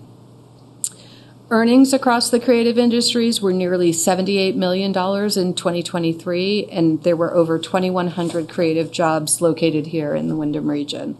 That's about 4% of the population and greater than 10% of the jobs in the region. And this is in the reporting, comes from the U.S. Census Bureau and the Creative Vitality Suite that aggregates all this information. And so I'm just pointing these out as to the economic reasons why Brattleboro and Wilmington and Rockingham were really interested in looking at this sector and figuring out ways that we can leverage it and strengthen it. So that's kind of what was behind. Next slide. So this was the planning process. It shows you the timeline and the phases of the work that was undertaken. We hired, with the grant funding, a firm, Cultural Planning Resources, Inc., and our consultant was Martin Cohen, who I can't speak more highly of. He was excellent. The engagement took place between October 2024 and January. It was really into 2025. Probably through July 2025. We gathered diverse stakeholder voices through interviews, discussion groups, and gatherings in numerous locations throughout the region, including here in Brattleboro. 45 people took part in these interview and discussion group processes. And these were mostly creative sector artists or arts organizations that we were meeting, or that he was meeting and talking with. We also set up a steering committee that had 18 people representing cultural organizations, individual artists, and creative entrepreneurs from across the region. The steering committee met at least 6 times over the course of the project. And then we had a launch event in October of 2025 that was the conclusion of the project. And that brought in an additional 35 people who hadn't participated in the interviews. And the engagement process was critical to the project. It framed the plan by identifying opportunities and persistent challenges faced for the arts and the cultural sector. And the plan delves into those areas. And next slide, please. Next slide. So what we learned from individual artists and creative entrepreneurs is here on this slide. So in their feeling in isolation and a lack of connection, they have challenges to economic stability. From an economic perspective, many of them find it difficult to sustain their creative practice and have it be their only source of income. So sometimes they're working in multiple jobs just to be able to continue to do their art. And then obviously economic conditions and housing costs compound some of that. We heard a need for greater infrastructure supporting their creative practice. So that could be just having peer reviews. It could be knowing a little bit more about the resources that are out there to support their practice and their businesses. And then they were looking for avenues to support marketing to strengthen their marketplace. Next slide, please. From the arts and cultural nonprofits, we heard a lot about the need for greater regional coordination. We heard about the challenges to financial health and organizational sustainability. We heard about challenges to integrate with the community and stay relevant, and being, how to be accessible to the local residents, and also have local people feel like they're important. And we heard about the need to integrate arts and culture more strongly in greater community and economic development. And what I would note about particularly the arts and cultural nonprofits is that they're experiencing some transition. Some of it's due to retirement. Some of it's due to just, coming out of the post-COVID experience and the whole federal change in funding and stuff. So there's a lot of stress. Some of it's infrastructure, their own infrastructure, their facilities, aging facilities, or, expenses of operating their facilities. So there's a lot of economic pressure that they're facing. And then funding, obviously I mentioned federal funding cuts that have happened over the past year. And then, even just maintaining their own donors and cultivating it. And, we are in a philanthropic area because we're so diverse and spread out throughout the region. Like, we don't have this one, we're not like a city where there's a, big I can't even speak at this point. philanthropic, thank you, organizations that are, constantly supporting. So, that's a challenge that they have. Next slide. So these were just some of the cross-cutting themes. Again, regional identity and coordination, challenges in capacity. I mean, over and over again, and I'll talk about this a little bit at the end, is who owns this plan? Who's doing what? That kept coming up. The need for economic development integration and equity and access issues. Next slide, please. And so with these themes and what we heard, the plan contains 4 goals that focus on, the first one is focusing on artists and creative entrepreneurs. The second focuses on the arts and the cultural organizations. The third is basically enhancing the brand of the region as a creative hub. I think Kate Traskus from DBA likes to call us the cultural corner of Vermont, some creative corner of Vermont. Finding some way to kind of elevate our brand as having a lot of arts and culture here and it being really important. And then fourth is just strengthening the creative sector. And so each goal has action steps and kind of strategies or tactics that could be pursued. They're a framework for a coalition of leadership and a path for implementation. It's designed to be flexible in the hope that we can capitalize on opportunities as they come up, particularly because we lack a central organizing and capacity for that at this time. And so, as I mentioned, there's tactics and approaches that can be used for implementation. Next slide. So what's next? I see that says what next. What next? What's next? Whatever. So as I alluded to, we've identified several challenges to implementing the plan, and we've tried to tackle them head on in the process. We started down this one path of the Arts Council, the Vermont Arts Council had these zone agents that were working in the regions, and we were like, well, could we build on the zone agent? And then with all the federal funding cuts, the zone agents went away. So our real struggle was who was going to own this plan and who's going to implement it. And so where we've kind of settled is it needs to be collaborative because it's not the town of Brattleboro's plan. It's not the town of Wilmington's, and it's not one nonprofit organization.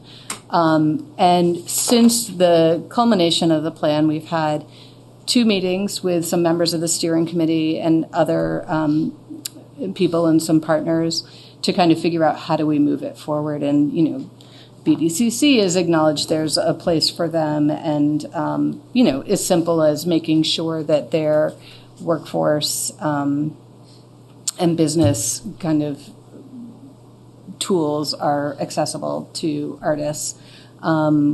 We're going to do a session or 2 at the Southeast Vermont Economic Development Summit in May to kind of elevate it in the economic realm as well.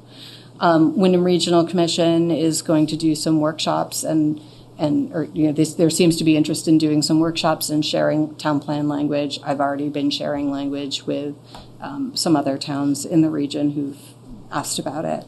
The downtown organizations, particularly DBA, are pretty excited about, it dovetails nicely with the work that they do.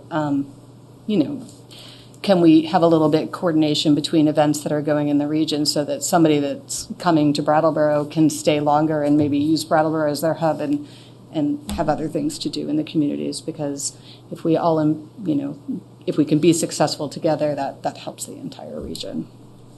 So, ultimately it's going to depend on this continued engagement, not only from municipal officials, but also from the creative community and the supporting organizations. But it seems like we're setting out on a path for that at this time. So with that, I'll leave it open to questions or comments. Lovely. Thank you. Colleagues, you want to start? So this is great. This is exciting. I like the collaboration. That's key to forming strong momentum moving forward. I think that's so exciting. And You just quickly, you talked about our creative economy metrics. Is this in the plan? It is in the that plan. data's in the plan. And you also mentioned Southern Vermont Economic Summit. Where is that and when is that? Oh, I don't know where it's held this year. In the past, it's usually held in Dover or Wilmington. I don't know where it's going to be this year. It's in May. Right, the and spring one. BDCC sponsors it. So Okay. it's Cool. it's an excellent conference. It's usually at Mount Snow. Yeah, it's been at Hermitage. One year I went, it was there, but usually it's Mount Snow. Yeah. So this is great. I mean, I think it's such a strong part of our economic development plan, and it's great to have some building blocks to go, to work through and follow a plan. Let's do it. Oscar? No comments other than this is exciting, and I'm looking forward to seeing where it goes. It's great. Peter? Good, thank you. Yeah. Yeah, great to see this vision. Well, I have a few comments. First, just thank you always for your hard work and leadership. I also want to thank all the neighbors and friends and some of my friends on the steering committee. It's really nice to see them. It's really a worthwhile effort. And as Amanda said, collaboration is always the key. I also want to continue to salute the arts as a means to economic development, and I think we've all recognized that. The other day, I had the opportunity to meet with Zahn Estes, and it reminded me of the cultural inventory that took place, what was that, 10 years ago, Sue? Or maybe 15? 15. Yeah. So that was a worthwhile effort. And, one of the things that identified was kind of succession planning for the arts. And I don't know if that was discussed, but that's a really right up there with collaboration in terms of an important element. Yeah. I know Martin did have a lot of conversations with the nonprofit about secession, particularly because we're a rural area. It's a lot of one or two person show managing these nonprofits. And so that is a concern, particularly, our wages are not necessarily as competitive. And And you were talking about all the economic pressures on the artists. Yeah. So, I think I think it's addressed in the plan a little bit with some tactics around that. Great. And then in terms of engagement, if there's anything that the select board can do to assist in that process, please let us know. Okay. And thank you again. Now, is there anyone from the public? Kate?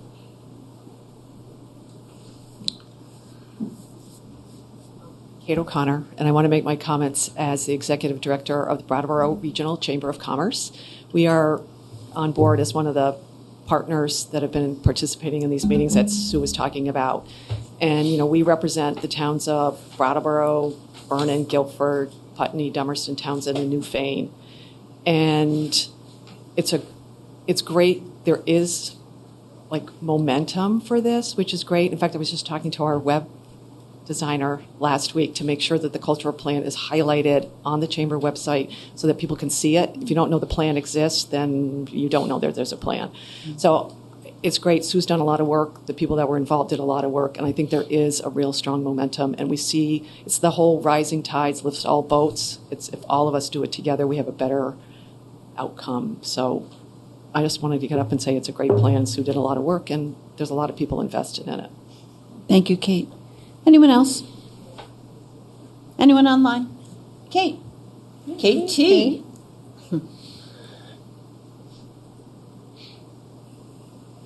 Hi, can you hear me? Yes. Yep. Okay, good. I'm not going to turn on my video.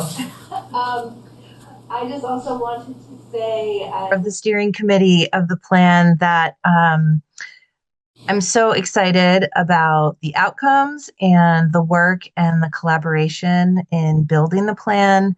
As you all know, I have said loudly, I feel like Brattleboro is the arts and cultural hub and capital of Vermont. And our creative corner has an outsized footprint when it comes to arts and culture, and we should be really proud about that. We are also currently collecting some data from the Festival of Miniatures, which I think, again, speaks to the creative sector and the economic impact we can have when we are all working together to highlight that creativity and welcoming people into our town to experience that. So we'll be sharing more data around that piece soon. And yeah, just to echo also what Kate O'Connor was saying, that the DBA feels really strongly that one of our roles is to amplify the work of others in the region. You know, we create events and do that work, but so many others are doing that. And so the more that we're sharing and amplifying and promoting that work, the stronger we will be. So thank you so much, Sue, and looking forward to helping implement the plan. Thank you, Kate. All right, anyone else online or in here? And anyone here on this side of the table wish to speak? I will thank you once again, Sue, and let you go home. Thanks, Sue. Before midnight, I might add. Well, I think you will as well.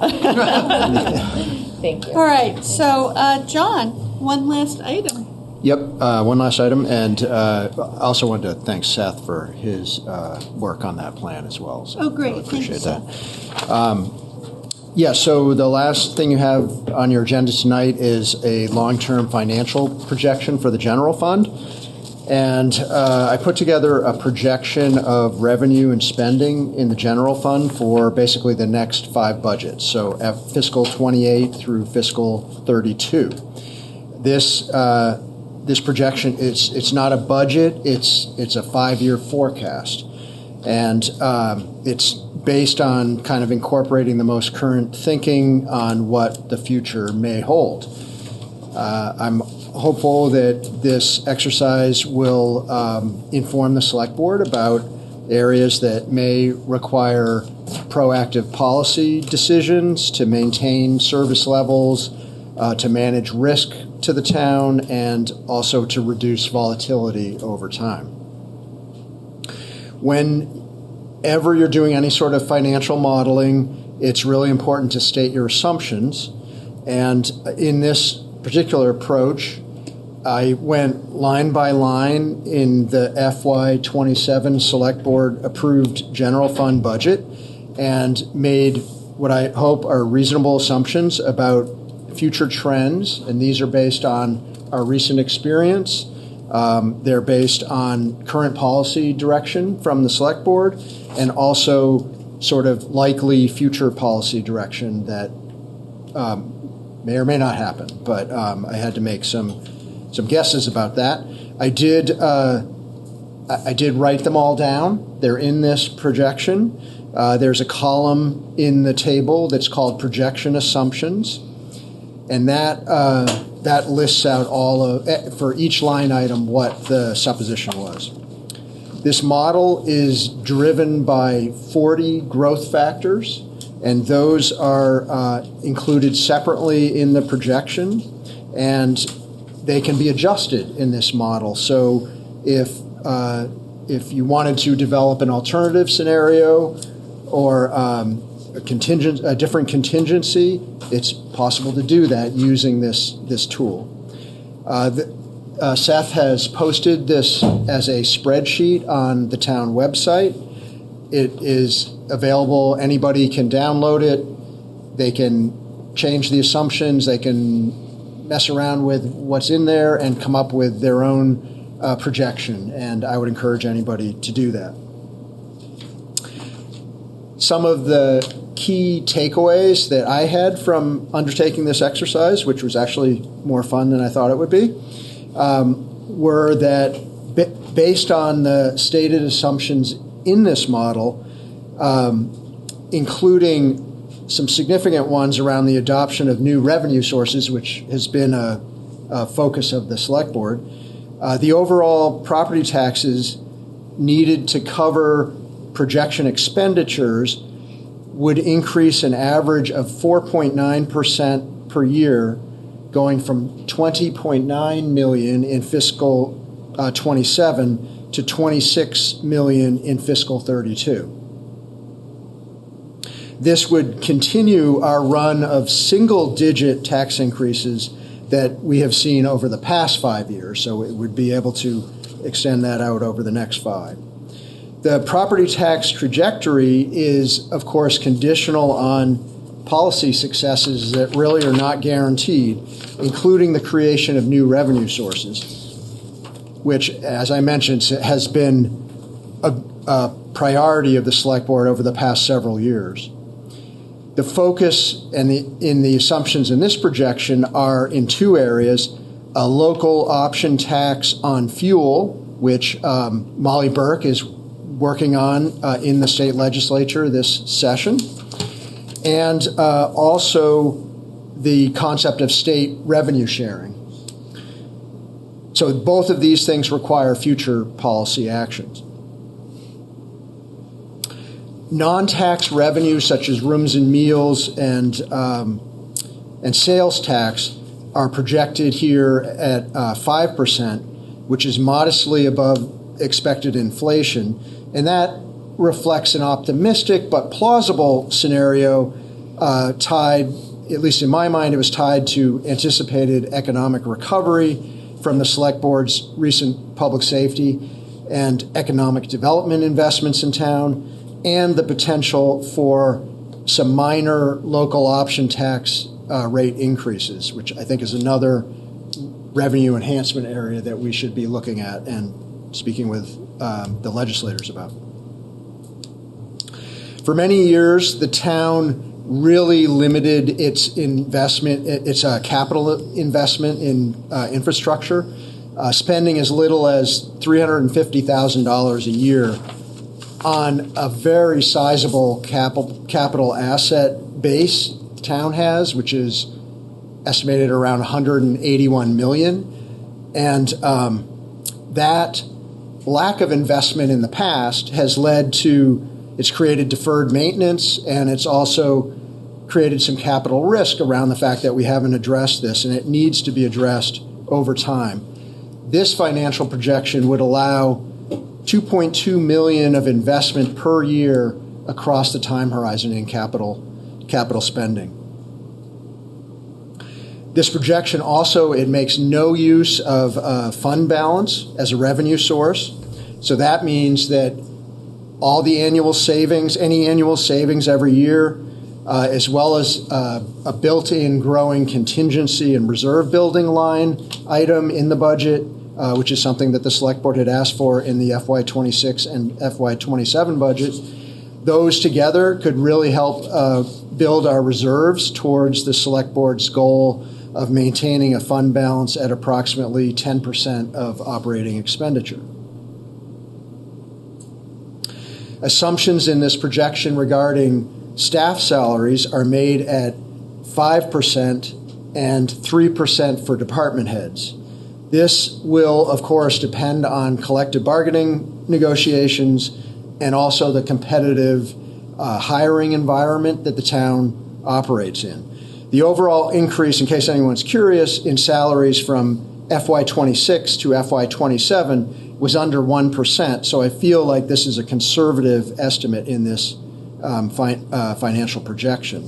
And it also reflects the management effort and policy attention that's been going into this area of managing salary increases.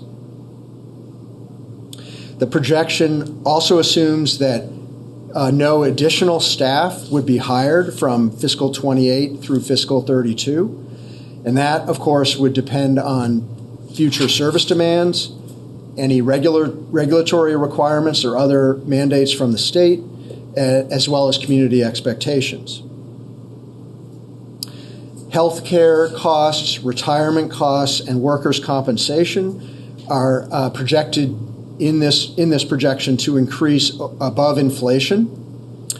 And they are also areas, I believe, for ongoing management attention, and also represent one of the most significant long-term cost pressures in this financial model.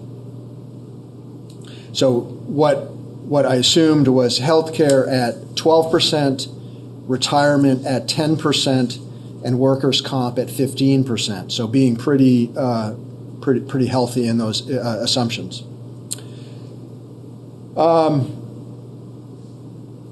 The projection also assumes the restoration of a modest investment in human services in fiscal year 28 at $100,000, and seeing that rising by 3% in out years.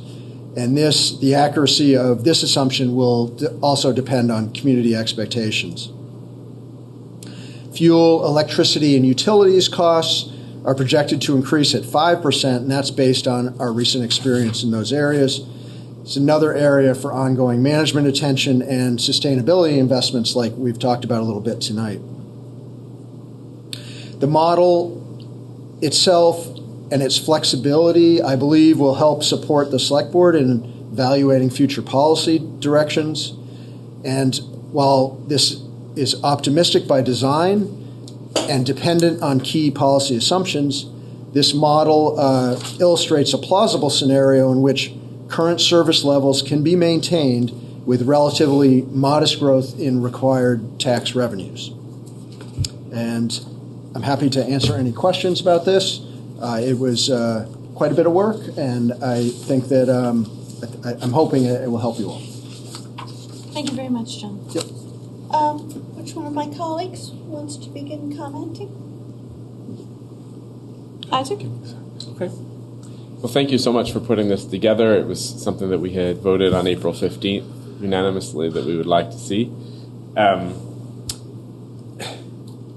I'm curious, this projection includes line items for revenue from a fuel tax and increased revenue from the state, revenue sharing? Yes, like I mentioned, this includes two assumptions around revenue enhancements that would be new policies, and that is the fuel tax bill that Molly Burke is working on in the legislature this session, and also an undefined state revenue sharing starting in fiscal, I think the assumption was starting in fiscal 29, so that's not in the session, in a bill right now, but it is something that we could bring to the legislature, propose to the legislature next session, and potentially have in place for fiscal 28. Or 29, I'm sorry. Thanks. Yep. Based on the input that we had gotten from the legislators when we had that meeting with them, it seems like that might be optimistic. That's I think overall that's my concern. I'm really glad that it spells out here what these assumptions are, but it does feel a little bit more hopeful than I think what we might actually expect. And I think that's a good point, Isaac, and I think it really will take leadership from the Select Board and others in the community to see some of this happen at the state legislative level. And I've had some recent conversations with both the state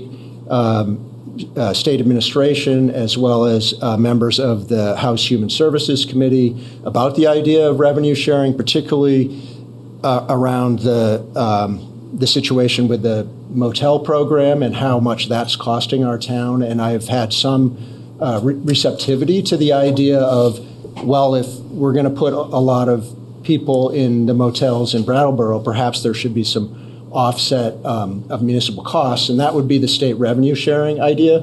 Again, I think it would take leadership from members of the Select Board to really see that happen. And I think this identifies the importance of taking that leadership on. So, thanks, Peter. Yeah, I was just going to mention to that. John sort of spoke to it himself, that the one assumption that this doesn't make is assuming that we have the leadership to sort of reinforce that with our delegation, that these are things that need to happen for our town. So this is, part of all the talk that I do around raising revenues and kind of lowering some of these other numbers through those revenues. And John's, putting a little pressure on whoever sits at this body to keep that pressure on. So I thank you for that. It's a constant reminder that we need to constantly advocate on behalf of our town and making sure that we are adding to the pot and not just taking from the tax base on this thing. So, I mean, it's not an assumption that you're going to see in a line item, but it is an assumption that we need to follow through on as a board. Thank you, Peter. Amanda? Yeah. John, thank you. This is great. This is a helpful start. This is a process question. So how often with this process, are you thinking we revisit it? How often do we compare it to actuals? When in the course of a budget year do we review it and kind of alter the numbers as we're seeing them? So one thing that strikes me is like abatements is at 2%. And I'm assuming that that's in tandem with what we saw as actuals for this year. But that is one of those variables where you just don't know. But we saw a lot. We saw a big increase in them. And the current tax situation in regards also to how people are doing economically in our town, we might see that be at a larger percentage for certain years. Maybe it'll level back out. So is the 2% like an average you're thinking over 25 years? That sometimes it might be a little bit larger or smaller? Yeah, I mean, that's a great question, Amanda. I think it's so hard to predict. Like, it's hard to predict in a one-year budget. The budget we just approved. I mean, if you think, so I started to work on this projection back in the spring, and then we were spending all of our time focused on building the fiscal 27 budget. And even that process, assumptions changed all over the place during that whole conversation. Totally. And, as you know. And so what I did was I built this final projection based on the select board approved budget, so that at least we were starting with what we knew, our best information possible moving forward. So I think doing it at that point is a really good idea. We might learn more things over the course of the spring, and could potentially rerun a projection in the summertime at some point to inform the building of the fiscal 28 budget. Frankly, it's structured to be able to run anytime we might get a policy question. You might want to download this spreadsheet and tinker around with how a certain policy decision of the select board might affect this long-term projection. So post audit, we play with it as well, because then we'll have some actuals going forward, and so I would like to see a plan for how this can be used moving forward, like within a year would be cool. Yes, thank you. I am very appreciative, John, to have this and for all the work you've done in it. Even more so than a budget, which is estimation, this is sort of that times 10. So I think it's excellent that you stated all your assumptions. I think it's great. The fact that you went line by line with them is great. I'm not going to nitpick too much. I mean, we all have our own, we can all have our own guesses of what we think is going to happen with fuel tax or with revenue sharing, all that stuff. But because of the way you've made it available, if I feel a certain way, I can go download that spreadsheet, pull those numbers out, and see what that future looks like. So I think this is going to be a really helpful tool. It sounds like from what you said to Amanda that it's going to be relatively easy. Like if you just needed to drag this out 1 year further in 6 months, that's something that you can easily do. If we find out that, hey, revenue sharing is happening and it's $1 million a year, we can drop that in. If we figure out, health insurance is going to be way worse than we thought, those are adjustments we can make. I also think it has a ton of value, however accurate it ends up being, just for sort of planting a marker at a point in time, and we can look back in the fall and say, okay, what do we need to reevaluate about our assumptions? So that'll be really useful. The other two comments are just that even with this sort of optimistic version, 4.9% a year, that's a pretty challenging environment. It doesn't leave a lot of wiggle room. It may only leave negative wiggle room, in fact. I'm not sure how the town would take 4.9% a year for 5 years. So I think even now we need to start thinking in terms of, okay, we may have 5 years straight of challenging budget years where we have to make tough decisions. So I think that needs to be on our horizon, both us and the staff and even the community in terms of their expectations. And then you mentioned it, but just calling out that these numbers rely on more or less, unless we find money somewhere, no pool, no DPW facility until after FY32, which is a big ask, which I assume means that... Yeah, the assumption was that we would not go to a bond until fiscal 32. But if we were able to secure other funding, we could potentially move forward with one or both. And, and I'm talking about major grants, and you know how good our staff are at getting that kind of money. So I'm modestly optimistic about that we could do something sooner. But you're right, this assumption was waiting, which is not ideal. So, for example, if in August we haven't found anything, that probably means no pool or DPW facility in the FY28 budget, unless the town wants to pay for it. Okay, great. Well, this is great to have. So thank you, John. It's a lot of work.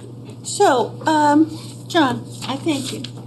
And I can't believe you got right back on that horse to finish the one budget and start the other one. So I applaud you for that. But in particular, that you said it was more fun than you thought it was going to be. And so it's a challenge for all of us to play with this because there could be fun. And but also, I think most importantly, this is a tool, and we can learn from it, and it'll inform our policy decisions as we go forward. And I think we did kind of miss an opportunity when the department heads came in November, December to actually look at the cost of things and the policy determination. So we have to redouble our efforts to do that. But I do want to talk about lobbying the legislature, because really that is our charge. And, Molly Burke has gone to a great effort in the legislature with her committee. She said the other day at the legislative breakfast that she was surprised how well received it was, especially within her department. What do you call that? Committee. So we need to thank her and tell the legislators how important this is to us. And similarly, we had a meeting with John and I had a meeting with Zahn Estes, who's a Guilford legislator who's on the Human Service Committee, regarding the motel program. And in the months since, I guess it was last May, I think the legislature has learned that there are real expenses to our community from the hosting of the motel program in our town. And they're getting it. And they're hearing from other like towns. And so it's also incumbent on us to provide that leadership, as Peter was talking about, to our legislators to make sure that they understand what's going on for our legislative delegation, what's going on in their town. And then from that, tell them that we are aligned with our sister host communities in this effort. So that's on us. And I just want to point out that revenue sharing from the state has changed our budgetary structure from FY19 to FY27. We have a 6.4% decrease in the percentage of the budget that's dependent upon the taxpayer. And that's our mantra. We have to keep that drumbeat because, right, we have the 1% tax and we have the rooms and meals tax. And of course, we don't get the rooms and meals tax from the people that we're hosting in the motel program because the state doesn't tax themselves. And so that's where what John was saying about we need the state to understand that not only are we expending tax dollars, but we're also losing this revenue from the rooms and meals tax. So, Representative Estes was very clear in recognizing and understanding the needs of Brattleboro, and I applaud him for it, and I hope to continue to work with him on that. And there's so much in here that we need to play with and look at and understand, and I'm sure the people on the other side of the table will have the same level of fun and enjoyment that we're having as we go forward. And once again, I thank you. Are the members of the public wish to speak about this? All right, we'll start with Gemma. So, as you might remember during the budgeting process, I did some back-of-the-envelope calculations on the increase in overall property values that would have to occur in this town in order to fund continually increasing budgets. Now, those, again, they're back-of-the-envelope calculations. They shouldn't be taken too seriously. But I just want to talk briefly about something that I brought up in the Planning Commission meeting last night, which is that I was reading the Vermont Futures Project Economic Action Plan for Vermont, and they call for 7,200 new homes annually in Vermont for the next 5 years. And, just doing the calculation, Brattleboro's population constitutes about 1.895% of Vermont. And so that would amount to 137 new homes per year in Vermont. And, as I did my calculation before, just to cover a $2.4 million increase in the budget, we would be looking at 268 new homes every year in Brattleboro. So my question, as far as these projections are concerned, is what growth in the overall assessed value of property in Brattleboro is built into those assumptions, if any? Thanks. That's an interesting question. Yeah, so none.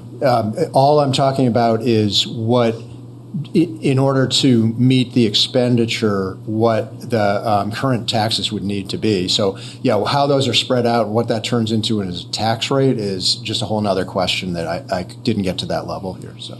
And Sue said there were, 221 new units proposed this year. No, I think that was over 125. Okay. Yeah. Yeah, if I could just add to that, we were discussing this as part of the housing chapter of the upcoming town plan. And over the last 5 years, Brattleboro has permitted an average of 24 new units per year. And the draft town plan as it stands right now calls for increasing that by 75, which would bring that number up to only 99, which is why I brought up the Vermont Futures Plan being so much more than that, and then we probably need even more. So, thank you, John. Yeah, and I would just comment that, of course, the grand list is built on things other than residential units, and so I think some of the economic development work that the town should be looking at as well is how do we increase that commercial side, and that's a big question and a big opportunity, I think, for the town. So. And also the demolition and that carrot and stick. I have one question for Joe. And just for clarification, is it 220 units or 220 people per year No, that that's Brattleboro would have units. to add? That would be units. So at the median household size in Brattleboro town is 2.12, I think, for the entire town, and 2.04 for Brattleboro CDP. So, Thank you. Oscar? Yeah, so it was a good question, Gemma, and one I feel like I should have thought of, but just to confirm, so John, this projection doesn't assume any change in the grand list, right? Right, it does not. Okay, no. so that's essentially good news. It makes the projection conservative in that way. Yep. So if there was new development, it would make these numbers better. No, the numbers would be the same because it's just like what would be in a budget. How that's spread across a tax base would be different. So basically, it's outside of the ground list. Like this is a steady projection from this year plus all those assumptions, and it doesn't talk about. So, I can explain, I think. Sure. So, like if you look at the current taxes in the projection, so like for fiscal 28, it's $21,895,000, and then that would go up by 3.9% projected in fiscal 29. So that additional $1 million or so there, that's needed to fund current services. That additional $1 million would get spread out across whatever is in the grand list at that time. Right. So I guess, the point I'm more making is that property taxes would go up 4.9% a year if this projection holds, but people's property taxes would not go up by 4.9% if the grand list were to grow. Exactly. So that's why everyone always gets focused on this current tax number, and we always say we estimate that it would have this impact on $100,000 or something. But that's always an estimate. Like last year, we saw how, this number was at 8%, but it ended up only being 2.8% increase in the tax rate. So, we've had very, very modest, below inflation increase last year, even though we were looking at an 8% increase in this number on current taxes. So that's part of how it gets spread across the tax base and also interacts with school rates. Yes, and there are a couple different interactions there which we don't need to get back into now, but yes, I take your point. So that was a very helpful question. Thank you, Joe. Randy? So if I was allowed to applaud, I'd applaud you, John. Thank you for this. Whether it's I might make an exception. No. Because this is, I don't think everybody in the room and up there appreciates how useful this will be, and it's going to be on everybody involved to use it. It is optimistic. I get why it's optimistic. And the 4.9, we all have to realize the baseline budget keeps going up. So when the school tax catches up to us, we lucked out last year. But thanks for that. I think some of the things are a little high, some of the things are a little low. We're still above inflation. All the things that people came in and talked about in April and May, and they talked about this budget season. So I would urge everybody to keep that in mind, that we need to look every year. But now we have a great tool that you can say, okay, inflation is 2.6% this year. We'll know at some point in the next few months what our contracts are with the unions. So we'll know all that, and then we have that for 3 years. So then you can plug that in, and we know where we are, except for obviously insurance liabilities and those variable things. But hey, it's a great start, but we can't get off the gas. We got to keep going. Some of these things, there is software that will update this daily if it ties in with the right things from open.gov, just as a way to look forward. It's something that may be a really good thing. Each of you has a tablet, and it's going to update right in front of you. Maybe we'll have, game night, and we can all come and look at it on our laptops. Hey, you know what? Follow the bouncing tax rate. That's right. I'm just going across the room. Pierre, did you? Kate? Then you? I will be one of the people that goes on and messes with it, John, so thank you. 2 a.m, I know what I'm going to be doing. I just want to, 2 quick things. As somebody who spent 12 years in the State House in a very unique position, things that seem logical to us that should happen get mired in a thing. So I have stories I could tell. Something that's normal is not normal up there. And then second of all, while I really do appreciate this, I'm going to come back here when the new board is sworn in, because our finances are more than our budget. And I think you folks need to start in April, and then May, June, July, August, September, October. Once a month, start dealing with our overall financial picture in this town. You need to go back and look at a 10-year, what has our budget increase been percentage-wise over the last 10 years? What has that meant for the taxpayer in actual dollars? What is our personnel expenses look like over the last 10 years? There's a whole bunch, I won't go through it all, but when we saw the department heads here in January shocked that we were going to ask for budget cuts, or budget cuts were being asked for, no one should be shocked. So I think you have to spend April, May, June, July, August, September, October while the budget is being put together, so that there's a mutual understanding amongst the select board, amongst the town staff, and amongst the people that live in this community, what our real financial picture is. Because we've deficit spent, we're probably going to do it for a second year in a row. We've used down our rainy day fund. We don't know what's in the RLF or in the special projects fund.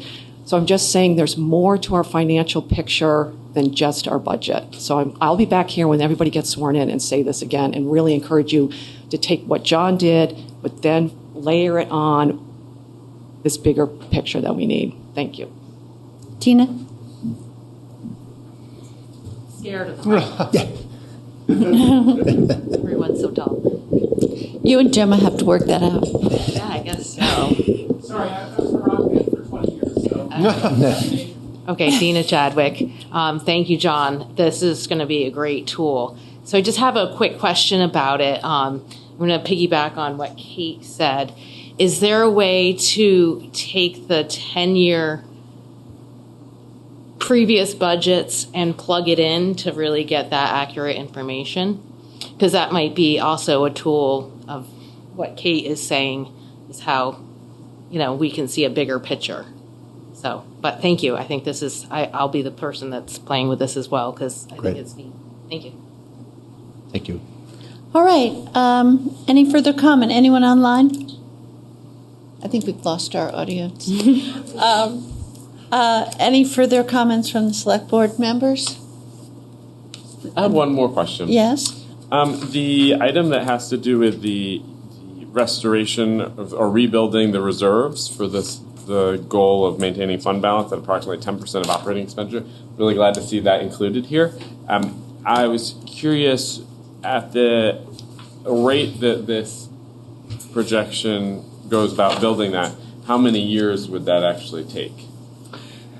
That's a great question. It would take quite a bit beyond this projection if we depend solely on the 50% increase I have built into that contingency line. The unknowns are what the fund balance would be at the end of each year. So basically, how well do we do on the budget plan every year?